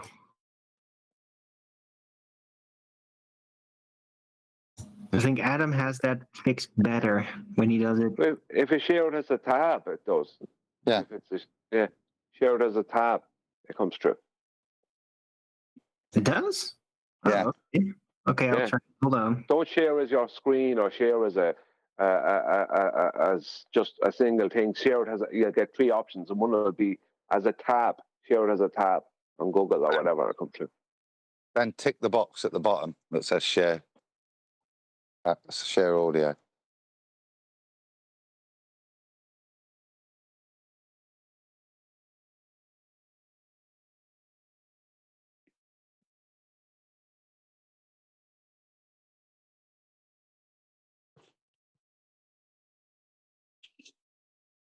The other reason for walking the dog was I thought, well, if I walk the dog, don't have to make a coffee. It'll be 1 o'clock when I get in. Come on, Poochie. Yeah, you can avoid coffee completely, is it? Yeah, just Yeah, if I do this, by the time I finish that, it'll be time for wine. I like Exactly. the logic. Exactly. Don't want your coffee. do a good deed and something positive returns, you see? Yeah. All right, shall I just play it? Yeah, yeah. And then we'll shout pause or Yeah, something. make a noise when you want me to pause. Okay?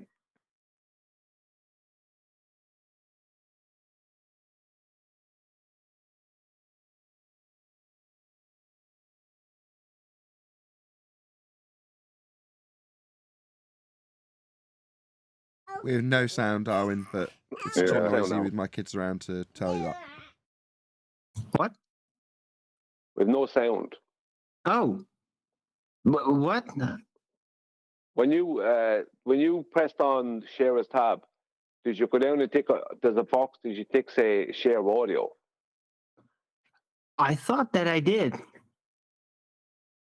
Let me retry, I guess.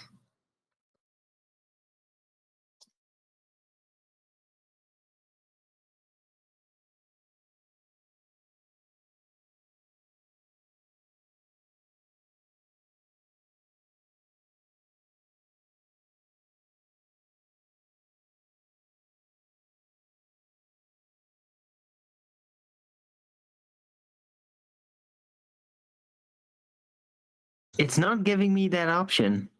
It's you can select to mute website notifications while sharing, but I don't have any sound options here. Few minutes, I'll be home.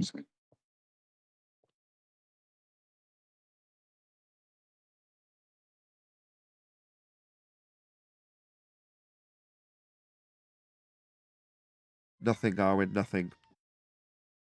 No, I'm not playing it yet. I'm trying to find if I can see some kind of sound setting about it, but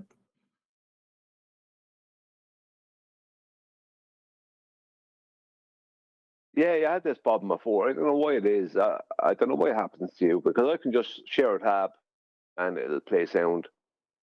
are you using a mobile for your interface? No, Oh.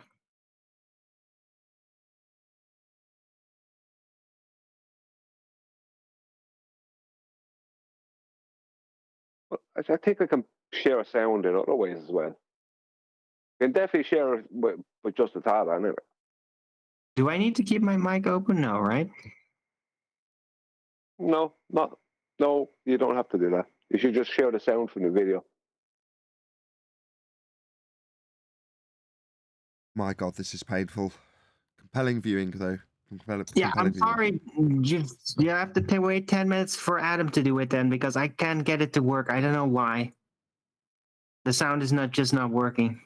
Unless it's Windows 7, just because you're on. Yeah, it is. Oh, yeah, you want Windows Anti-credit. 11. It's much more reliable. Oh, sarcasm. It is. That's what I thought it was.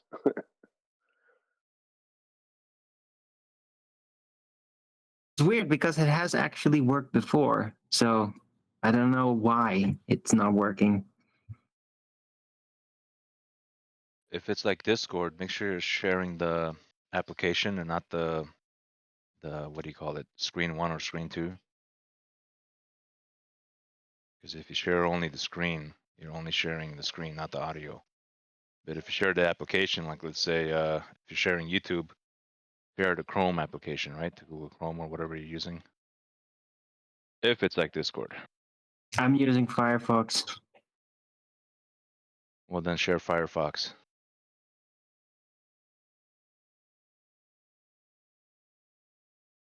It says I am.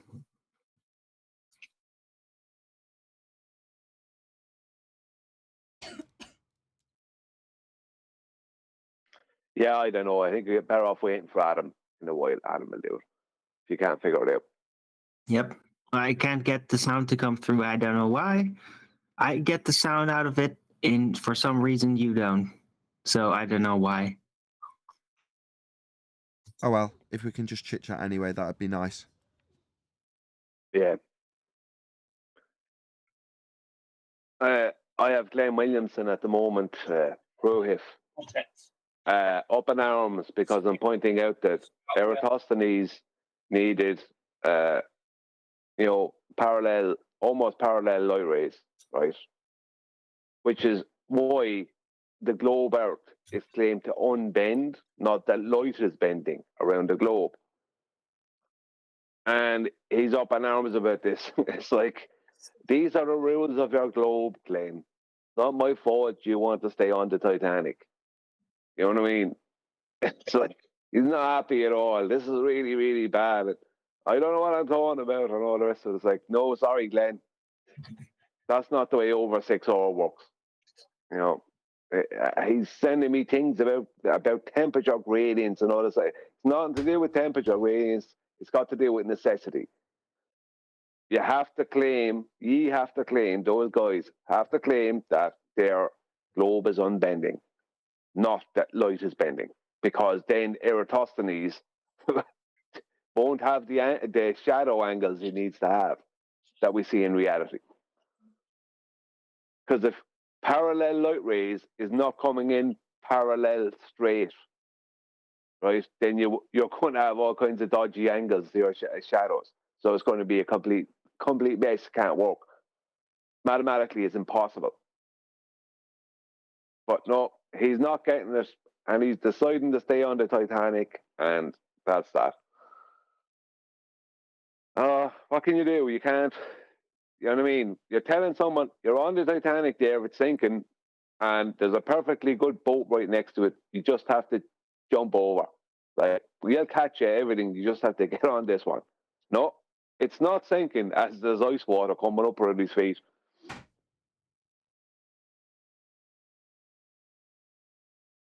When you say he's on the Titanic, you mean he's staying on the globe?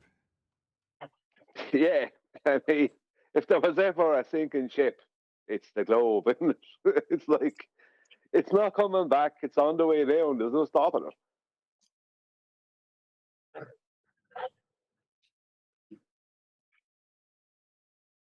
You know, it's not sinking thing, isn't it? If I pretend it's not happening, it means it's not. Pretending it's a bear is not charging at you doesn't mean the bear is not charging at you. You know, that kind of way. It's like, you can't pretend your way out of it.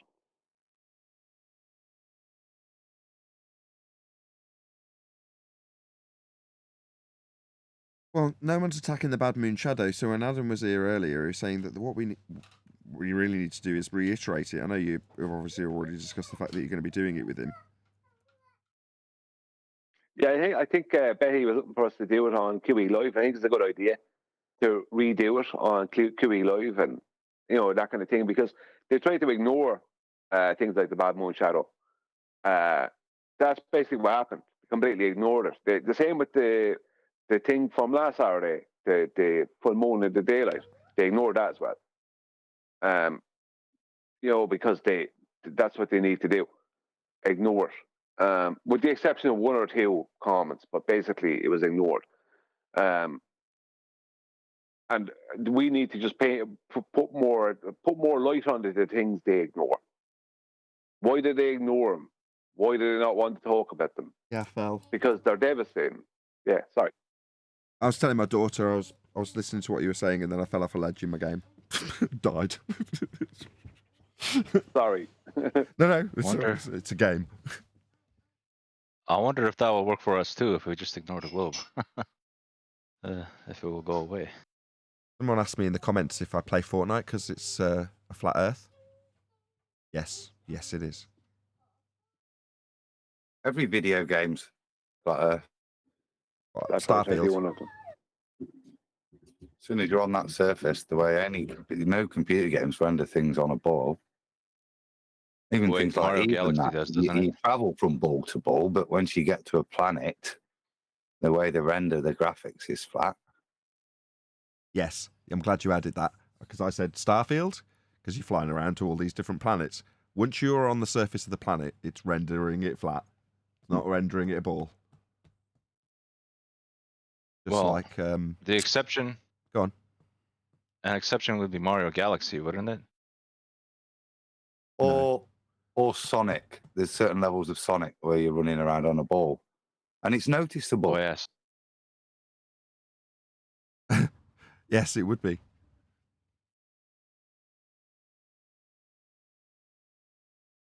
Noticeable if you're on a ball, that is. I think Wally sent me a link to Mario Galaxy as some kind of proof for a globe. So a couple of months ago. He's hilarious. Oh, it's amusing when a flat Earth puts it to you as a, this could be considered globe-shaped. Right, okay, that's interesting to discuss a simulation that might buck the trend in terms of utilising flat geometry. What's that? A globe has sent it as a globe proof? It's terrible. He did. I remember now, and it just went right to sentence because you were bringing. And I remember when you were bringing up video games, something was triggering with me, and then right to sentence said, "Yeah, I remember that." Wally sent me it as some kind of proof.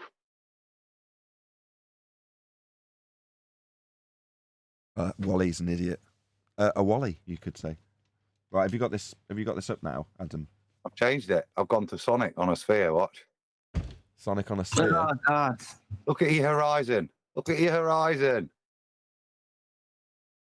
This game is so nauseating. Yeah, but look at it. Lovely Masonic checkerboard. Look how it's different. Stop. Enough, but here's the point. If you're going to render on the computer will actually put the curvature in.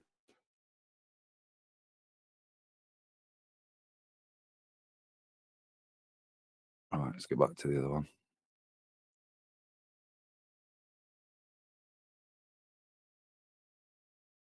I pressed play. So tell me if you can hear it. Oops. Do the next video I want to do, I'm going to address this that I get from a casual mention because anyone denying the earth is flat should not be trusted. It's a simple test. First, you hear us telling you that we can hear it? We can hear that easily. You can hear it. I thought Discord had said something now. Can you hear me though? I can hear you. Oh yeah. Yeah. Do you want to play it? Do we need stuff? I've spent years out. You need video, or is it just audio? No, there's some pictures. It's not really too important. There's no actual presentation video or anything. Okay, thank you. West, I've done way more real world observations than anybody here, hands down. I can guarantee you that. I knew that. Looking across the ocean. So it's static in the attic. Owen. So this is a flat earther, static is, isn't he? No, I don't think so. What he is he's an anti-Tartarian, Nathan, this guy. Started out as a Tartarian, as a builder, I think. And he uses a bit of logic, and whereas certain Tartarians will claim we couldn't do this, he'll go, yeah, you can, like this, look. Do you know what I mean? So he's taking a lot of the mystique of this Tartarian stuff that it's got to be. I see. So where they go, there's no way they could have done this Antiquitech back in the 1800s. And he goes, here's the history of it working in the 1800s. There's no way they could make that many bricks. Here's the records of the brick factories, things like that. So, right, I'll press play. And looking across mountaintops, knowing the elevations of the mountaintops and seeing if they're in a straight plane. I know about the Michelson-Morley experiment and that we've never... You knew it was going to stop there, didn't you?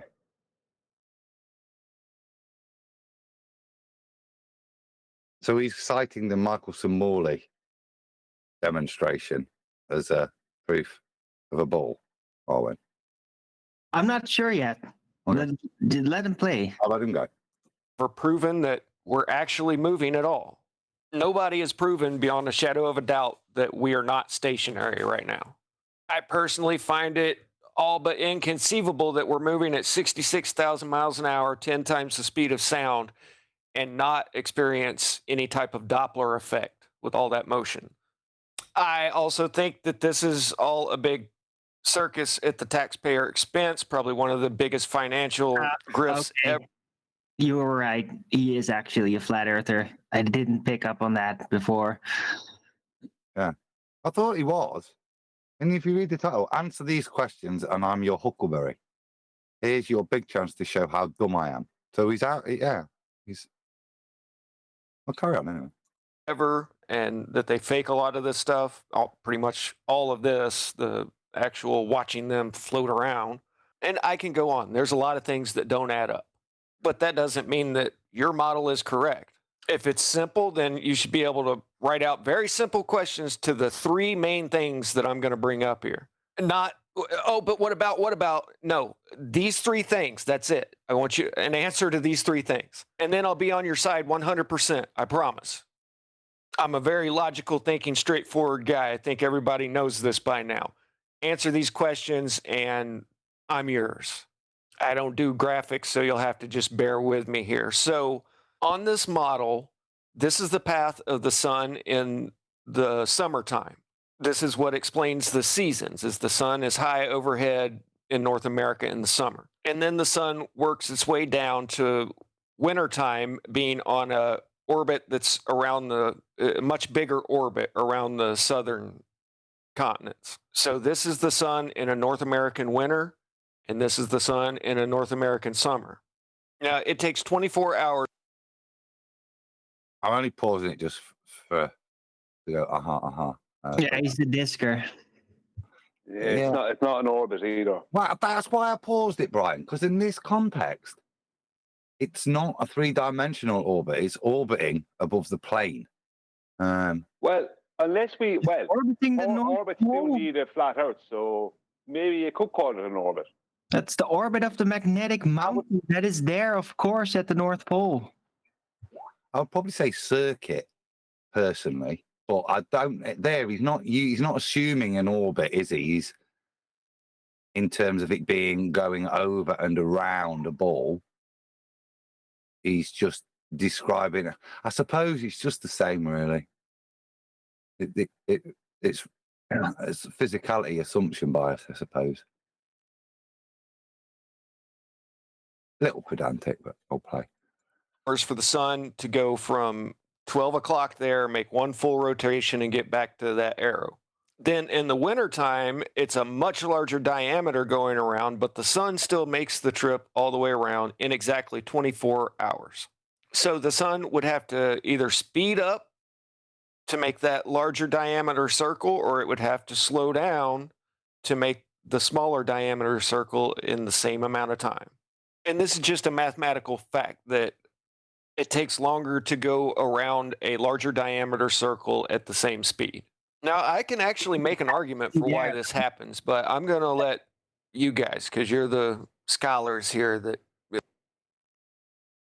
If it is actually in a position, though, I mean, it is all based on the reification, the assumption, the base assumption of the Earth being that disk and the sun being in those literal position based off the angles observed at those locations together reified into this model. I think I'd let him off in that if I just take the ground positions of the tropics and the equator, then those GP circles that you draw would be of different circumferential lengths, which, if irrespective of any circumferential length, it takes 24 hours to travel it, it does support the statement he's making that if the sun is passing along as described in his picture, then the speed of transit would have to be faster in the southern route. So equatorial and the Tropic of Capricorn will be faster transit time, still 15 degrees per hour, but because they're having to go Bigger arc, right? Yeah, That's the so the- idea But behind it. this More, is more, but- more angle Yeah. traveling time across the field of view, no, the angle travel is exactly the same. right? So But there's all we more path. observe, it's doing 15 degrees an hour still, because we haven't got a size and a distance. We can't attribute a speed. We can only attribute an angular rate of change still, can't we? But there's more path that it is moving, basically, during that period. But it's a bit like your ISS nonsense, is it? It could be an F-15 close up, or it could be something further away, and you can vary the rate of speed to match. Yeah. So if you've known distances and known sizes, you can do that to give a false impression of something that would be a different distance and size. Right. Well, then it It's creates- scalable, like the distance and the size of the sun. But you're not measuring any change of speed, are you?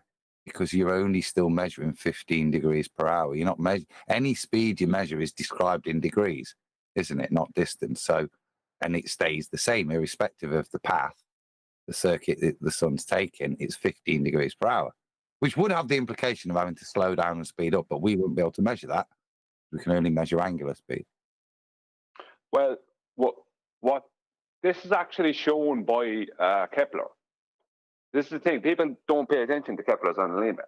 This is what was my point with it 6 years ago or whatever I did the thing about it, the presentation. He just back engineered into the Copernican model the actual path of the sun throughout the year. That's where you have the tilt, right, of the globe, and where you have a 3 million mile difference in distance in orbit. Now, I'm not saying he made that distance the full 93 million miles. He had a different distance, I think. But the point is that he still had that extra distance between the northern and southern summers. So it's just now 3 million miles based on what they're now claiming the distance to their sun is. So, and they do claim that the southern summer is faster than the northern summer, because they claim that the globe Earth is being pulled around the sun faster during the southern summer because it's closer, and slower in the northern summer because it's further away.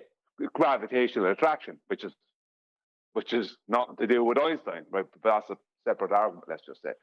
But that's their actual claim. And the reason they have to claim this is because the sun appears to do these things.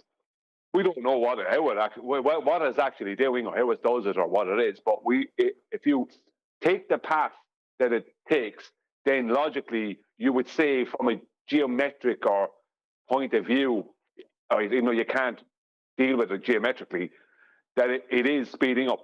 That it does take a faster path in the summer, in the southern summer, and it's lower in the sky, and it's making a bigger circle, and a slower path in the northern summer, that it's making a smaller circle and it's higher in the sky. And one of the things I was like, when I used that logic, I was able to explain at the time the Arctic every summer they're breaking up of the ice sheets, but it not completely being destroyed. I was also able to describe the Antarctic. Now I don't know what the Antarctic is or the Arctic. I was just going off of basics what we're told, right? But using that path of the sun and that cycle, I was able to show within the presentation, not that anyone was listening because they were too busy arguing with George Netchuk and Rumpus and everyone else in the chat. I was able to show if you use that logic, then it does explain the Antarctic and the Arctic and what happens to them seasonally. So Kepler does actually claim that the sun is moving faster in the southern summer, but he claims it the opposite way around. So it's in Kepler's analemma. You just reverse that back to the sun doing it and us being flat and stationary, and that will be Kepler's analemma. Originally, if you know what I mean, that's the original sun cycle. I think this subject might even bring this up as a question, something like this further down in the video. I'll carry on. This is simple. I mean, you're obviously a shill if you don't believe this. Okay, the next problem is the retrograde motion of the planets. If you were to, say, snapshot Venus at exactly 11 o'clock p.m. every night, you would see it moving across the ecliptic in one direction, and then it would start going back, No, it and wouldn't. then finally resume Sorry, can you going. pause? No, that's not what happens. You don't get to see it going back. Right? That's not what he said. He says if you take the photo at 11 o'clock every night, so this is like an analemma. This is a hourly same hour each night. Yeah, but it's not going back. He still said after the fact. I know he qualified that what he's doing, but in his description of it, he said then it starts going back. No. Let's see what he says. I'll rewind That's correct, Nathan. It's not going back. You're not seeing it doing that. On the entire path, right? That's what this is describing, snapshot of the entire daily path. And that's the thing that's being represented here, how it moves. The only way to describe it is if you do a join the dots and say, look, this is its path, when I infer that this is the point it will pass each day, and then it starts going backwards in regards to that. No, it doesn't. It's a further point back the following day at the same time with respect to the other stars. That doesn't mean it's going backwards, ever. It's not going back, ever. Yeah, you don't see it. You don't see any change except for the photographs you take. You don't see any change in between. It's like the next slide shows it being in a different position in accordance with the rest of the background of the stars. That's all you see. You can't say they have to say it's going backwards. Heliocentrism. Right. But in reality, it's just a different. The only way to describe it is a different slide on a projector, where it shows it in a different position. So the different pathway where it ends up at that time, but the speed of it in each pathway during a day is still exactly the same. No. So this is. Can you see where my cursor is? Here. Yeah. This is Monday, 11 o'clock Monday night. This is the position. And this is the position 11 o'clock Tuesday, Wednesday, Thursday, Friday, Saturday, Sunday. Now, it might look like it's gone back, but in all of these, for the preceding 24 hours, it's going all the way around. But 24 hours later, it's got back to a different position.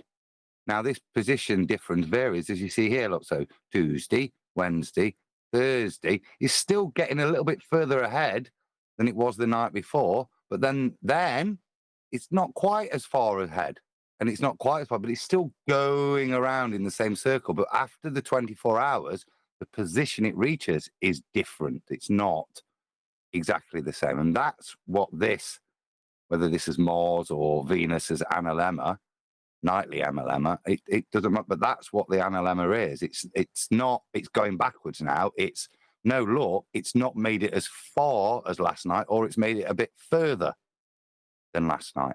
Does that make sense? Yeah, it's still going to be moving at 15 degrees sidereal rate with the rest of the stars for that night. No, because this You're is not going to see a change on that night. It's 50.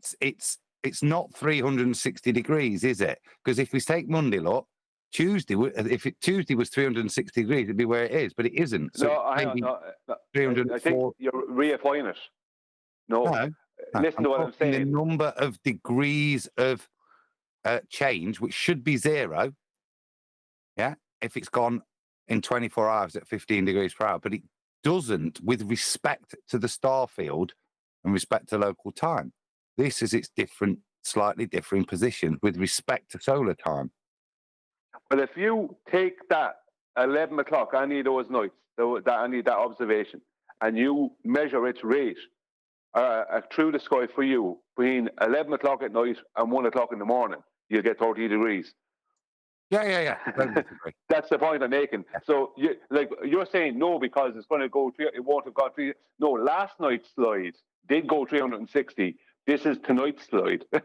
If you understand what I mean, that's the only way I can explain the sky and the changes, the things like retrograde. I can't explain it any other way or describe it any other way. It's just a whole new slide.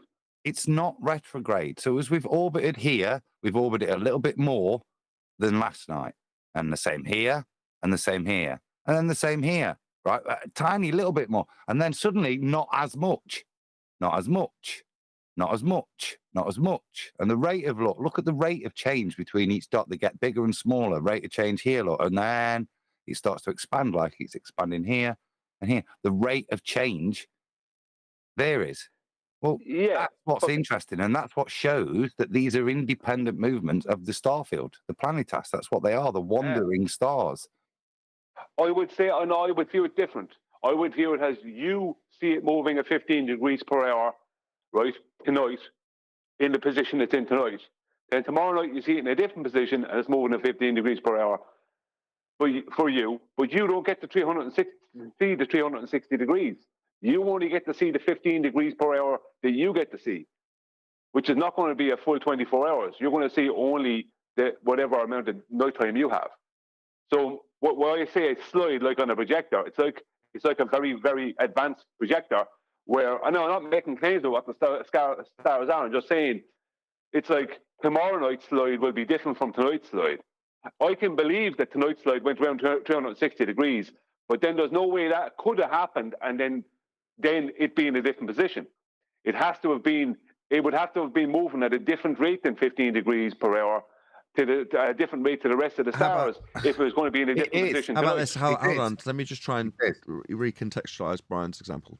So what you're saying is, if you to take the same picture of that particular star or planet, night after night after night after night after night after night after night, as is done in the diagram on screen now, and then you put it into a flick book, when you flick through the pages that document where the star was as it goes through its motion throughout the night at a particular point in the night, you'll see that in the flick book, it moves backwards. Yes. Yeah, kind of like that. Each page of the flick book is one individual position at 1 hour the same time every single day for consecutive days. So the film you assemble isn't of the star moving across the sky. It's its relative positions each night. As Brian's saying, the star is going to still cross east to west, yeah, just like the star field. Now, I would say at a slightly different rate.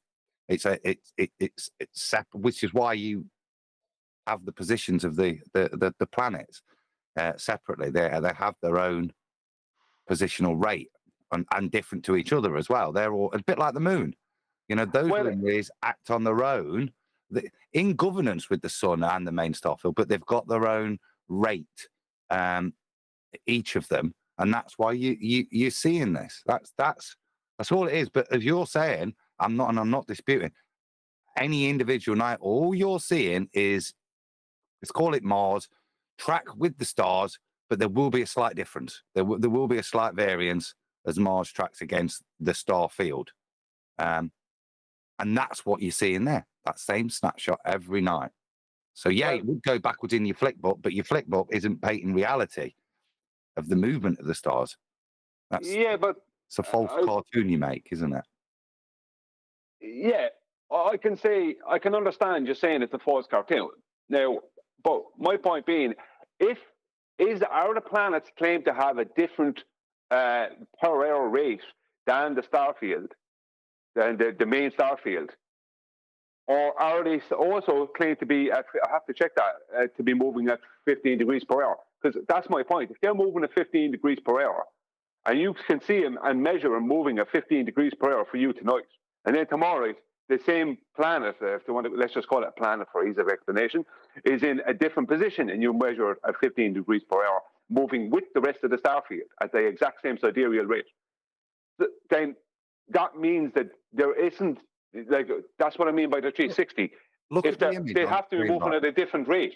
They have to, and just let me finish. Just if they're moving at a different rate, is that claimed only because they have a belief within heliocentrism? Within heliocentrism, they will attribute it to the differing orbits, but look at the screen. Monday, Tuesday, Wednesday. Look at all those different days. There's 28 days. Let's call it. That's every single day of the month, right? Look at it. From Monday to Tuesday, it does more than 360 degrees. Yeah. Then as we get to these bends, it's doing less. But on Monday or Tuesday, if you measure that, any of them, Adam, for a couple of hours after you've taken the photograph, will you get 15 degrees per hour? Because if you will, then there are snapshots of all different projections. That's my point. Right. So let me on screen look. If this is Monday, and the star is moving at 15 degrees per hour, 24 hours later, where should it be? That's the point. It would have to be in exactly the same position. Yeah, exactly. Yeah. And it isn't, look, because this is what this picture is showing you. It's slightly out its position relative to 24 hours later. Now, the sun does the same thing. It's slightly out, hence its analemma. But its analemma is throughout the year when you draw it. But this is saying this is, I don't know whether this is a year or a month or whatever, but what it's showing you is its varying positions. The moon will do it as well. And they will do it over a month. Yeah, but see, you have to pre-assume that, let's say I'm looking at Mars or something tonight, and I have to pre-assume it's doing 360 degrees and ending up in a different position. It's not doing 360 degrees. It can't be because it's in a different position. But see, so I'm not pre-assuming anything. Hang on, leave me see, this is what I'm trying to get to. Hang on. You can't claim that it can't be doing 360 degrees because you don't know. You only see the bar chart you see. On screen is the real world evidence. On screen. I know that.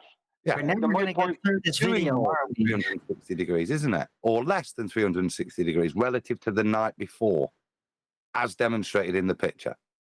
In the real world. I'm not making a claim of what that is, but stood on the ground, taking the pictures night after night. No, the images I get are not commensurate with 360 degrees in 24 hours. There's a slight variance. That's my point. You can't get 360 degrees on any celestial body. Let's be clear. Because the other part, the supposed bottom half, that's not there. No, you're missing the point. No, but this is important because the path is different, as you say, but we don't know how it starts. We just find out when it pops up in our view and then what the angular speed is. There is no... My point, Adam, is you can't film this full 360 degrees. You can only film... But just hang on, just leave me finish. This is why this is my point. You can only measure its early rate for you for whatever amount of 5, 6, 7, 8 hours, whatever it is for the night. You can measure its angular rate for you for those several hours. And then, but if you pre-assume, if you're measuring 15 degrees per hour for all of the hours after you take that photograph, and then the next night you do the same thing with your next photograph, which has it in a different position, and the next night it has it in a different position, then the only way I can describe that is that there are whole new projections brought in day by day or night by night. Because I can't describe it as 360 degrees because it's, as you said, It can't be doing 360 degrees if it's ended up in a different position. It has to do less or more. But I can't claim it's doing less or more. I can't describe it that way because I can't prove it's doing less or more.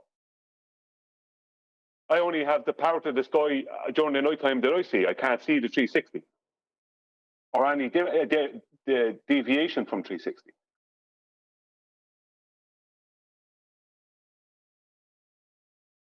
Can we move on in the video, please? It's been interesting, but It is Same good, though. direction it started. And it doesn't always do this, but at certain times the planets will go into a retrograde motion. The Ptolemaic model explains this with epicycles, where the planet is doing an orbit inside of the bigger orbit. But then you have the problem of why would it be doing that? I'm told there's a simple explanation that evidently I'm missing here. Then the last one, and this is the biggest one, the sun sets below the horizon. I spent 10 years watching the sunset on the beach. And before I get into this on how this works on an azimuthal equidistant, I watched every single FE video that was put out for 2 or 3 years. And the guy that was doing the shots of the ships was straight up lying to everybody. I'll come back to that, but I've just done a quick AI search When was this made? a month ago. He needs to keep up to date with the flat Earth debate, my friend. Who cares about Yeah. what the boat's doing? The horizon's not an Earth curve. I want to come back to that. I just want to finish with Mars. I've done a quick AI search. Does Mars move at 15 degrees per hour? So this is Google Bard. No, Mars does not move at 15 degrees per hour. Mars rotates every 24 hours, 37 minutes, and 22 seconds. And there's a Martian. No, that's thing. It's not answered the right question. That's claiming the rotation of the star Yeah, as opposed to the star that's with spinning respect to our Mars. axis. Well, what I would hit on there about what he said about the sun is officially the sun at sunset and sunrise is claimed to be the sun. What you're seeing is called the sun mirage. That's official, and the horizon is officially not a physical geometric location. So a sunrise or a sunset, let's use the sunset, is just the meeting of two optical phenomena. That's the only way you can describe it, because that's what it is. And officially, that's what it is when you put their two official claims together. So Okay, right. I don't need to even talk about what. Adam, go on. I've got a better answer now.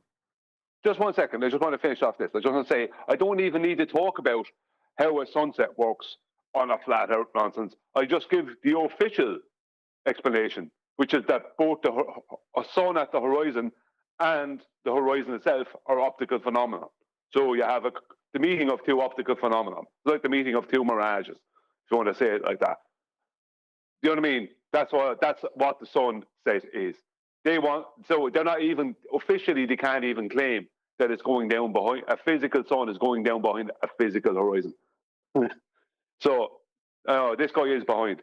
You know, that is actually their rhetoric, right? They claim that what we see with respect to the refracted horizon, officially in their maths, as you know, is also with respect to a refracted sun at sunset. Did you know that? Yeah, yes. They have, like, they can't claim a physical sun is going down behind a physical horizon.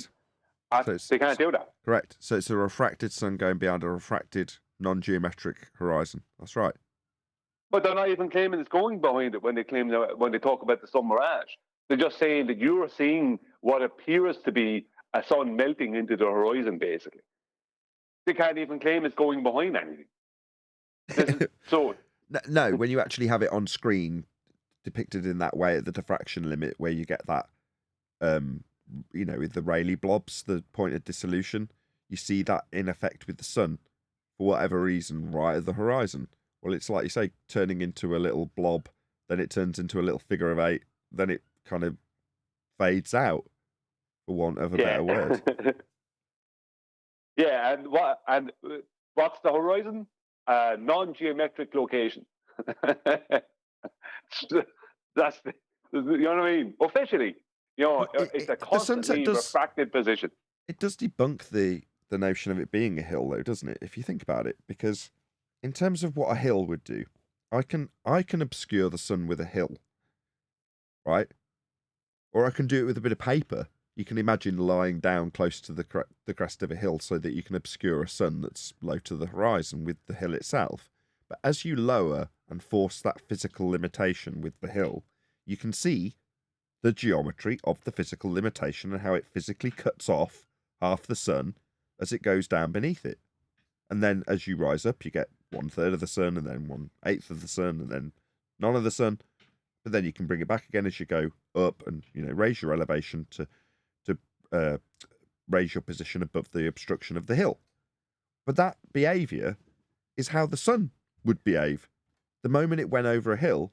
And we're not talking about like, oh, well, it's so big, it's going to have different effects. You're like, no, if you got low enough to the ground, i.e. at the beach, then your whole 1.2 times the square root of the observer's height in feet to the geometric limitation Earth curve hill would massively make a difference in terms of how the sun would set. You'd notice how it went over the hill. And it simply doesn't do that. It always behaves the same way, even if you're low to the ground. And it never goes over a limitation at what, if you were lying on the ground, it would be like right in front of you, wouldn't it? You'd be able to get that hill right up close to you.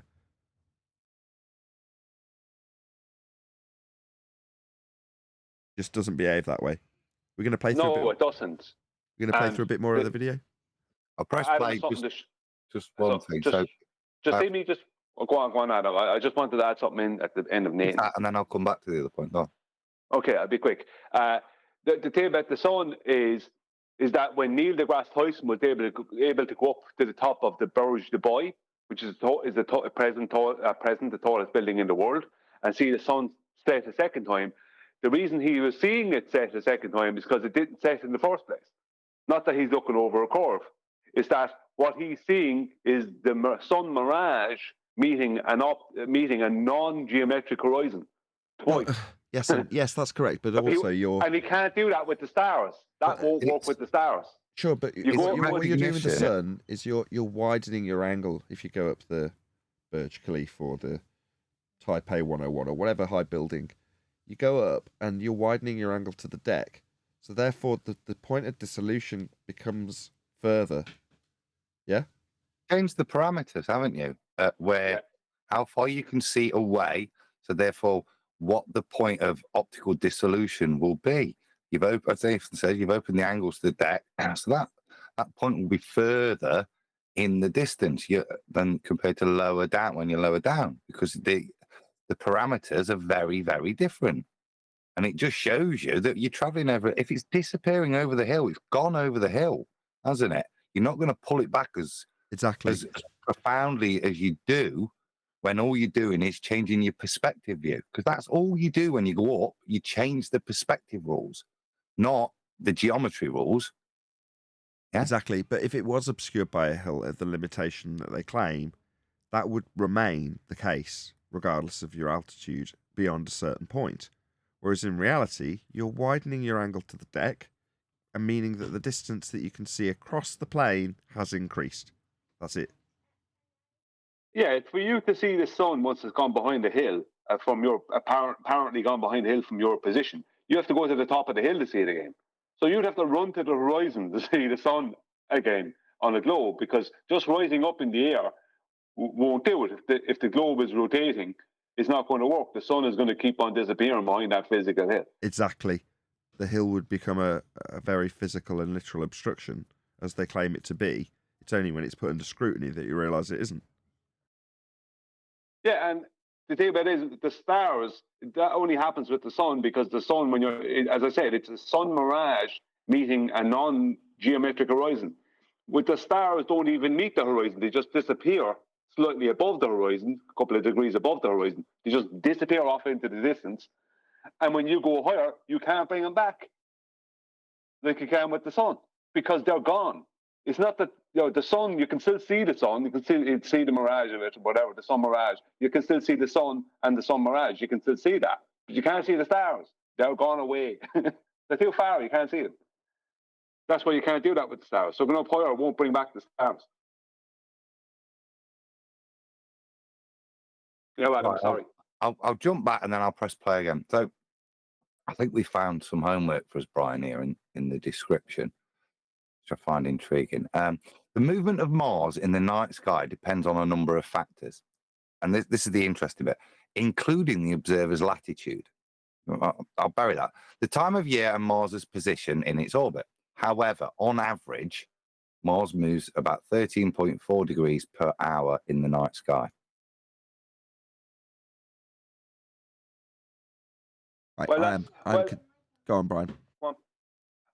Is that based off of the pre-assumption that it's doing 360 degrees? That's the issue. Right? We'll have to talk about this more. No, from what I can see here, its rate of change in the sky is 30 on average. If we go back to that analemma picture that they were showing, you can see the rate of change. As I was saying, it varies. Look, you can see that the positions, it varies. But on average, it's moving at about 13.4, it's saying, which makes sense in that picture, doesn't it? You're not seeing a constant rate. Otherwise, it'd be holding its position every night, wouldn't it, if it was 15 degrees? Well, that's what I'm saying. If I can measure Mars to go 15 degrees per hour for more than 1 hour, if I can measure it to do that exactly, go 15 degrees for more than 1 hour in the sky, then that disproves their claim. It's worth measuring, because they're saying it's not moving at that. They're saying it has a varying speed, but on average, it's 13.4 degrees per hour in the night sky. Oh, well, you definitely notice the difference then, because that extra degree and a half, or the 1.6 degrees would be so noticeable. Yeah. It is definitely, So there's, that has to be interesting, because I don't trust anything they say, because everything they say is based off a heliocentric belief. Well, what I found was interesting that you got a variance there because of latitude. So that's the bit that I'm gonna have a sniff around after this. And that's intriguing. I missed that part. Yeah, don't know why it would do that, but there's got to be and I'll see whether that's links just because it's going to be individual to the planets as well. So I'm going to look at all the different planets, and I think that's just worth looking at and see if they all have this latitudinal effect as well. Because that's interesting. Moon doesn't do it, does it? No. Moon doesn't do it. No, Moon doesn't do it. Anyway, back to the vid. Claim that a ship was over the horizon and that you could just zoom in and then there it was indefinitely. And I don't remember who made the video, but they were being completely dishonest, because when you have your camera at its widest field of focus, there's all kinds of stuff that you can see with the naked eye that the camera's not picking up, and then you zoom in and you see it. And I did this many, many times with binoculars, which, I can't prove what I've seen, so I'm not going there. But this was used to say that, to back up the claim that the sun just goes out of view, that it doesn't just duck under the horizon. It's going so far away from you that you can't see it. And that doesn't work. This is what that would actually look like. This is my phone on a table in the middle of the room, and the sun going further and further away on a flat plane. I'm walking exactly level with the camera, and it's you could take just getting objections to that, smaller yes. and smaller. Here it is side by side with a real sunset. If the world is a level flat plate, then it should never duck below the horizon. It just gets smaller and smaller the further away it gets. If you reify it into an actual position thing, like David Weiss. Yeah. It's very cool to see that he's actually doing this. I was going to say, I don't want to knock him, because it's like, fine, this is your journey, but one day he'll realise he doesn't need to make any claims about this, and then he'll be stuck going, shit, I don't know anything about this then. This makes no sense. But at least he's showing that he's finding the field as it is. He doesn't realize yet that he's reifying it into being an object in a literal position yet. But he is figuring out the information. It's very promising, actually. Oh, indeed. It's like watching somebody walk in your footsteps, but by the same token, I'm not suggesting that he's following our footsteps. I'm just saying, when you've gone through it like he's going through it, you then have the benefit of hindsight, and you can say, no, you've got a reification of a physical object that's moving behind a physical location. Now, in terms of what I said straight away off the cuff with this videographer in mind, what are you doing? You know, number one, you don't have to make a claim about this. Why are you making claims about the horizon? Have you got a vested interest in it? They've got a claim about it. It's Earth curve edge in their claim. So attack that claim. We have Black Swan. It's not Earth curve anymore. 2020 is when that happened. Now, can I criticize him for asking these questions? Because they're all rolled into his journey of discovery. And they're perfectly reasonable questions to ask. But he's then taking those questions and turning them into speculations of how a flat Earth should or shouldn't work, based on presumably former knowledge of the heliocentric sun and horizon. It's like, you've got to chuck it all out and then go, what do I know about each of these things? Well, we know the horizon's not a physical limitation based on their claim. What else do we know about it? We know it's a point of optical dissolution. What else do we know about it? Why am I asking what I know about the horizon again? What was it useful for? Oh, yeah, you can establish a horizontal with it. And that will dictate how the entire world is mapped. It's the end of my discussion on this point. It's like he's giving himself a false dichotomy. He's forcing himself to make a choice there. Well, it doesn't, you know, and it's almost a very anti-flat earther position. Well, yes.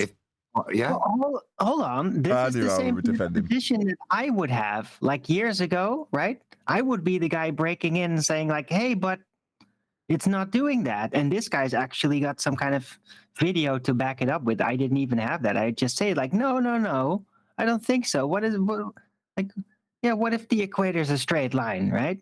Oh, what if it isn't in an actual position? I was the guy back then. Everybody thought that I was crazy. No, but he's not saying Darwin. He's not saying that. He's kind of putting himself into a corner, isn't he? Here, yeah. For some reason, not being open-minded, he's limiting what these things can be, and he's saying it can't be flat. Much as I think it's flat, actually look at the behavior of the sun. I've done a torch and I've walked off into the distance, and it doesn't set. Yeah, so it can't be that way. It can't be that. The reason the sun is no longer seen can't be because it's too far away. That seems to be the claim he's making, because I've had a torch and I've walked out away, and a torch behaves like this. So my model doesn't work, is what he's saying. So he's an anti-flat earther here. He's saying my flat earth model doesn't work. Well, I didn't say at the start. I was busy. When he said at the start, here's 3 questions. If you can answer these for me, then you got me. I'm back on the globe, basically. It's like, why would you say that? Is he looking to go back there? Or, you know what I mean? It's like, what happens if they do answer? What happens if your 3 questions are malformed and they do get, you know what I mean? And they do get answered? Then if you don't go back, like you said you would, then you become a liar. You know what I mean? Because you claimed you would. And if you do go back, then you'll go back because they answered the questions, but that still doesn't mean that you actually got anything that's worth believing in or accepting, you know, that kind of way. Well, what if the guy is just a baller? Sorry, Brian, but what if the guy is just a baller that really just sort of by accident figured things out a little bit too far, but he actually doesn't realize the full scope of it yet. So he's like right in the transitioning phase between baller and becoming a flat earther, but like he's not entirely there yet. But he's definitely, you got to go there, right? It's either that or anti-flat earther, but he's not like showing the bracing too much. Yeah, because he doesn't talk about this normally. He's clearly a critical thinker, Owen. Look at it, yeah. But he's struggling. He's struggling in his thinking, and that's what I'm referring it to. He's put himself in a false dichotomy now with his critical thinking. Yeah, because he's gone, right, well, let's model it. And then I can give a definition. Oh, shit, I've modeled a flat plane, and that doesn't represent the way the sun behaves in reality when I take a flashlight. Yeah, that's the position he's put himself in by deciding that the way he's going to decide this truth is to model it. Right, his vantage point is the disk model reification, where it is an object. And hey, people, flat earthers out there do actually claim that, just like that. Yeah, but there's 3 problems I would say with him. One, does he know that the horizon's is already totally proven to not be geometric? Well, we don't even know if he understands that. I don't think he's aware of the flat Earth debates, Yeah. arguments, or anything. Yeah. He's just 2015 level, pretty much. Yeah, a little bit. Secondly, No, he's right. he's focusing. Just let me get through. Secondly, Just he's on the horizon. focusing. Don't go to the second point. Come, just stay on the horizon. Then mention this because I just want to comment on. I don't think he recognizes what the horizon is. He realizes there's a problem because he can see too far in his world, can't he? When he's mentioned the binoculars, but he's also said at that point that he felt flat earthers were lying to him about what you could and couldn't do in terms of seeing into the distance. But he must recognize that if you're on a ball, you're seeing too far. There's issues here because he's mentioned binoculars and he can bring things into view. But I think you're right in that I don't think he knows what the horizon is. He's probably still in that 2015 me mode where it's might really just as well be reified as the leading edge of something. Well, what he said at the start about perspective as well, he said, he didn't say the word perspective, but he said, I see mountains and blah, blah, blah. It's like, does he see a mountain that's lower than another mountain, yet it's higher in reality and not be able to understand it? Like the ranty black poet swan thing. You know what I mean? It's like that. He doesn't understand optical drop. He can't understand it maybe, with that kind of thing, maybe with perspective. But I think his biggest failing is he's focusing on the sky, not realizing that all their opposition have is some story about the sky. They don't have any proof of anything about what that is. So you're trying to explain something that does not behave in the terrestrial way everything else behaves. It's a celestial thing that behaves in its own way. He wouldn't know that when you go higher that you get the same angle, there's the same exact star at the same exact time. He wouldn't know that. You know what I mean? Something that is not explainable, you know what I mean, by the heliocentrism. Things like that. He's trying to make it fit something, and without realizing, nobody knows how they do what they do. Nobody actually understands. The globe story means nothing because they have no more information than me or you.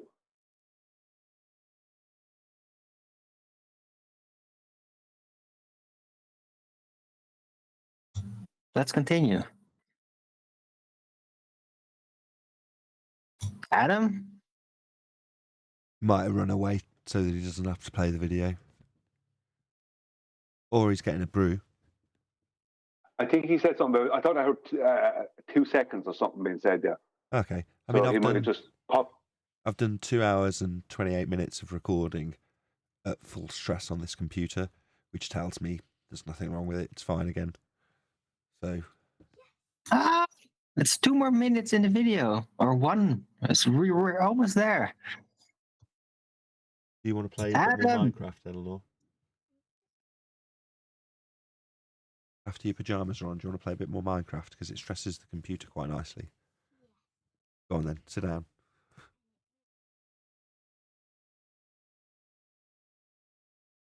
Been stressing it the whole time, so I played a game of Fortnite and then got my daughter to play a couple of games of Minecraft. And yeah, it ran like it did before it was having software issues. In other words, in my mind, because I've spent 12 months dealing with hardware issues, every time something goes wrong, you're like, it must be the hardware. I must test it immediately, make sure it's okay. It's like, no, it's fine, it's fine. You've tested it. You know what I mean? So although I'm running it after having a load of issues, obviously you've got to do that, but in the back of my mind, I'm just thinking, is it going to overheat any minute? And I'm looking at the temperatures are like 40 C. Everything's normal. You know what I mean? I shouldn't be worried. Anyway, it's done an hour and a half of, 2.5 hours of recording now. So I'm going to round out if Adam doesn't appear in the next 20 seconds. Adam, you there? I'm back. Sorry, I didn't. Okay, you carry on. I'll make myself a brew. Yes. So carry on, boys. Sorry. Get the door. Play the video. Yeah, I will do. I've just run back down to the house and back up because the door went. So, right, go on. Oops, what have I done there?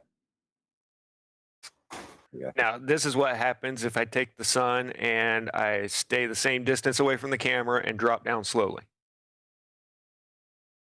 So, hey, look, I actually am an open-minded guy to anything that has solid evidence to make me think that it's true. I've watched the taillights of cars in the mountains get so far away that they do just fade out of sight, but that is not what's happening when I watch a sunset. This is what you would see if it's just getting so far away that you can't see it anymore. This is just simple physics. It gets smaller and smaller. And then this is what you would see at sunrise every morning. You see a little dot of the sun. It would never drop below the plane of the plate that we're on if it's flat. So there you go. It's real simple. This is your chance to just type out a simple answer of the questions that I asked, and I'll be on your team. But if you can't answer that, then I'm going to use your logic and just say that you're wrong about everything that you've ever said because you couldn't answer this simple question. That just reeks of brilliant logic. Static out. I don't care if your question gets asked or not. I've no horse in your race. Yeah, his questions were answered. His questions were answered a while ago. He doesn't know. He doesn't know what the sun mirage is. He doesn't know the difference between how the sun and the stars behave. He's expecting the sun behave as a star because maybe in his head the sun is a star or something. I don't know what he's thinking. Well, he's obviously not understanding the abnormal behavior and just measured data of the celestials. He doesn't understand that this is something different, and he's basically already, by his own tests, figuring out like, yeah, this is kind of what it would look like, but not really understanding what it all means yet. So he's like on the cusp of figuring out what the celestials are, that they're like sort of like holographic or something. He might even call it that. But I think that I could definitely attempt to like give him a model for it, my model. And yeah, I mean, it's not scientific. You guys wouldn't officially agree with it, whatever. But I mean, it does definitely explain what you're seeing. And Models, without obstructions, really. Models are there to help your ignorance, to help you maybe try and get some abductive reasoning. So they have a purpose. And if I was modeling a flat Earth, it's very simple to model the surface. It's flat. There we go, modeled it. Lovely. Right. Now I'm going to go to the luminaries. What am I modeling? What am I describing them as? If I reify them as physical objects, that's fine. I can do it and I can have the issues he's got. But if I don't know what I'm modeling, how can I build the model? If I don't know what I'm trying to model, if it's a total mystery and all I've got is degrees per hour, that's it. Yeah. Then how the hell can my model be any help to me, really? Because it can't be built on any knowledge. All I can do is guess at my model as what making those luminaries behave like that. Is it physical assumption by it? Is it holographics? Is it what? Nope. What does that model? What does a holographic model look like, other than it being holographic? Like an apparent sphere that follows you around, right? And when you move horizontally, it rotates in a certain specific accordance, and when you move vertically, there's absolutely no change whatsoever. And that's the information. What model do you build to replicate that bit of reality? What's your model going to do? This is what I'm saying. It would have to a compartmentalization of the physical world and its geographics and actual locations and distances, and then there is this virtual projection of a celestial sphere that has a GP relation to that. The model is not going to follow the rules of physicality. Correct. It can't do that, because otherwise, if it did that, it wouldn't match reality. Well, match? No, it's just not a similar part. It's another part. No, what I mean is, can't physically identify it. If my model was built on the assumptions of physicality, the way I modeled it, the light has to be in this position, and as you described, if I increase my elevation, the angle doesn't change. Well, on screen now, look, if I'm doing a terrestrial object, if I increase my elevation, it does change. It's only with the celestials that it. Do you mean my diagram? Yeah, that's on. Yeah, just now that if I go in, if that's a physical thing on the Earth, then and I'm modeling based on physicality, then that angle will change based on my altitude. Yeah, and it does, and it reveals. Celestials, then it doesn't. So how the hell do I model that? Well, it just reveals another holographic mystery, like that the shadows of, for example, the sun are literally different depending on the observer's position. Like of other objects, somebody could stand in the shadow, theoretically, and then another person that was very high up stand way at another position, look down, and then the shadow isn't in that same position because in their relation, the sun is casting a different angular light, casting a different shadow to the same object as for the first observer that's standing right there. All kinds of mysteries reveal themselves. Yeah, so it doesn't follow the rules of physicality. So therefore, you couldn't use the rules of physicality to build your model for something that you know doesn't follow those rules. Right, so it's just a correlative, succinct, holographic model on top of the physical. And that's it. And you can use it for navigation because of the angular consistency over distance.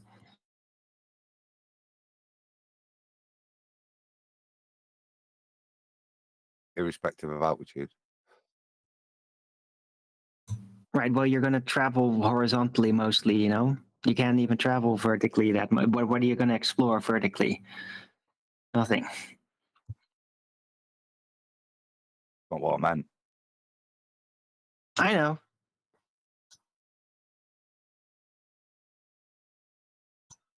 I Right. don't think you'd use celestial navigation for going up a hill or a mountain. What I'm making is those angles are the same wherever you are on the mountain.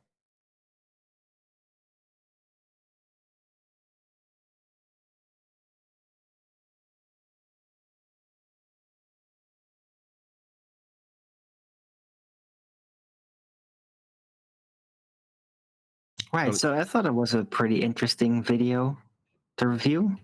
Yeah, very good. Is it going to be my Yeah, opportunity to interesting. Is write it now? somebody I watch? I've not seen that, but because I like I say, I watch his Artarian stuff. Must have missed that. I've no problem with that's somebody, like I said, who's a critical thinker looking at this. It's disappointing that he's set himself these targets. I don't know why. Well, this will prove it then. Some Muppet says to me, then I'll change my mind. Yeah, that's when I said. Be that puppet.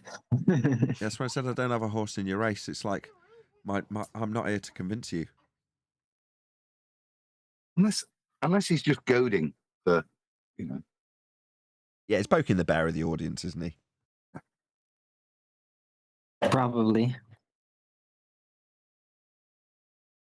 Plus, it's easier to put the onus on someone else when you clearly don't understand this stuff. Now, us, obviously being advanced, do and can point out the error of his ways with the lack of geometric physicality to the horizon or the sun.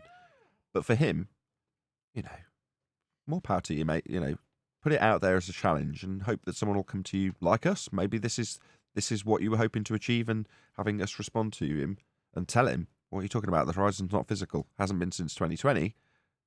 Is what he was looking for, and he'll have found it now, won't he? Are you recording this? Yeah. So when I assume members only, but when will it go out? Not members only. It'll go out to members tonight once I finish recording. 2 hours, 38 minutes into this recording, 39 minutes. Cool, I'm happy to say that everything is well. So next Cool. I'll link it up. I don't know, Owen. I was just saying, I'll link up the video to the guy that gave me the tip. Okay. That's what I was going to suggest, Darwin. For you to say, look, I suggested this to the panel and we watched your video. Mm-hmm. Some of us are subscribers, and you know, we watched it and here's what we thought. I think. Did you do a little call to action? What was the guy's name? Static in the Attic. So, Static in the Attic is the name of the... a YouTuber I admire and follow. Real good critical thinker. Not afraid to stand up and challenge what's going on. A bit like us in the flat Earth realm. We're standing up saying, "No, that's bollocks." You know what I mean? And he's doing the same in the Tartarian kind of old history field. So I'd say somebody I've admired. So okay, so Static in the Attic. Please let him know at Nathan Oakley 1980 sent me. And what's the name of the video specifically, so that one of the mods can dig it out and put it as a link? It was called Answer These Questions and I'm Your Huckleberry. Here's your big chance to show how dumb I am. Jolly good. With that, I'm going to say a huge, massive, enormous thank you to both Discord and G Plus panels for making today's after show possible. And of course, a massive thank you to all of you in either Nathan Oakley 1980 or Nathan Oakley premiering streams, for hopefully smashing the super chat, liking, commenting, sharing, subscribing, joining as a Nathan Oakley 1980 channel member, and all that good stuff. I've been Nathan Oakley, and I will see you all in the next video.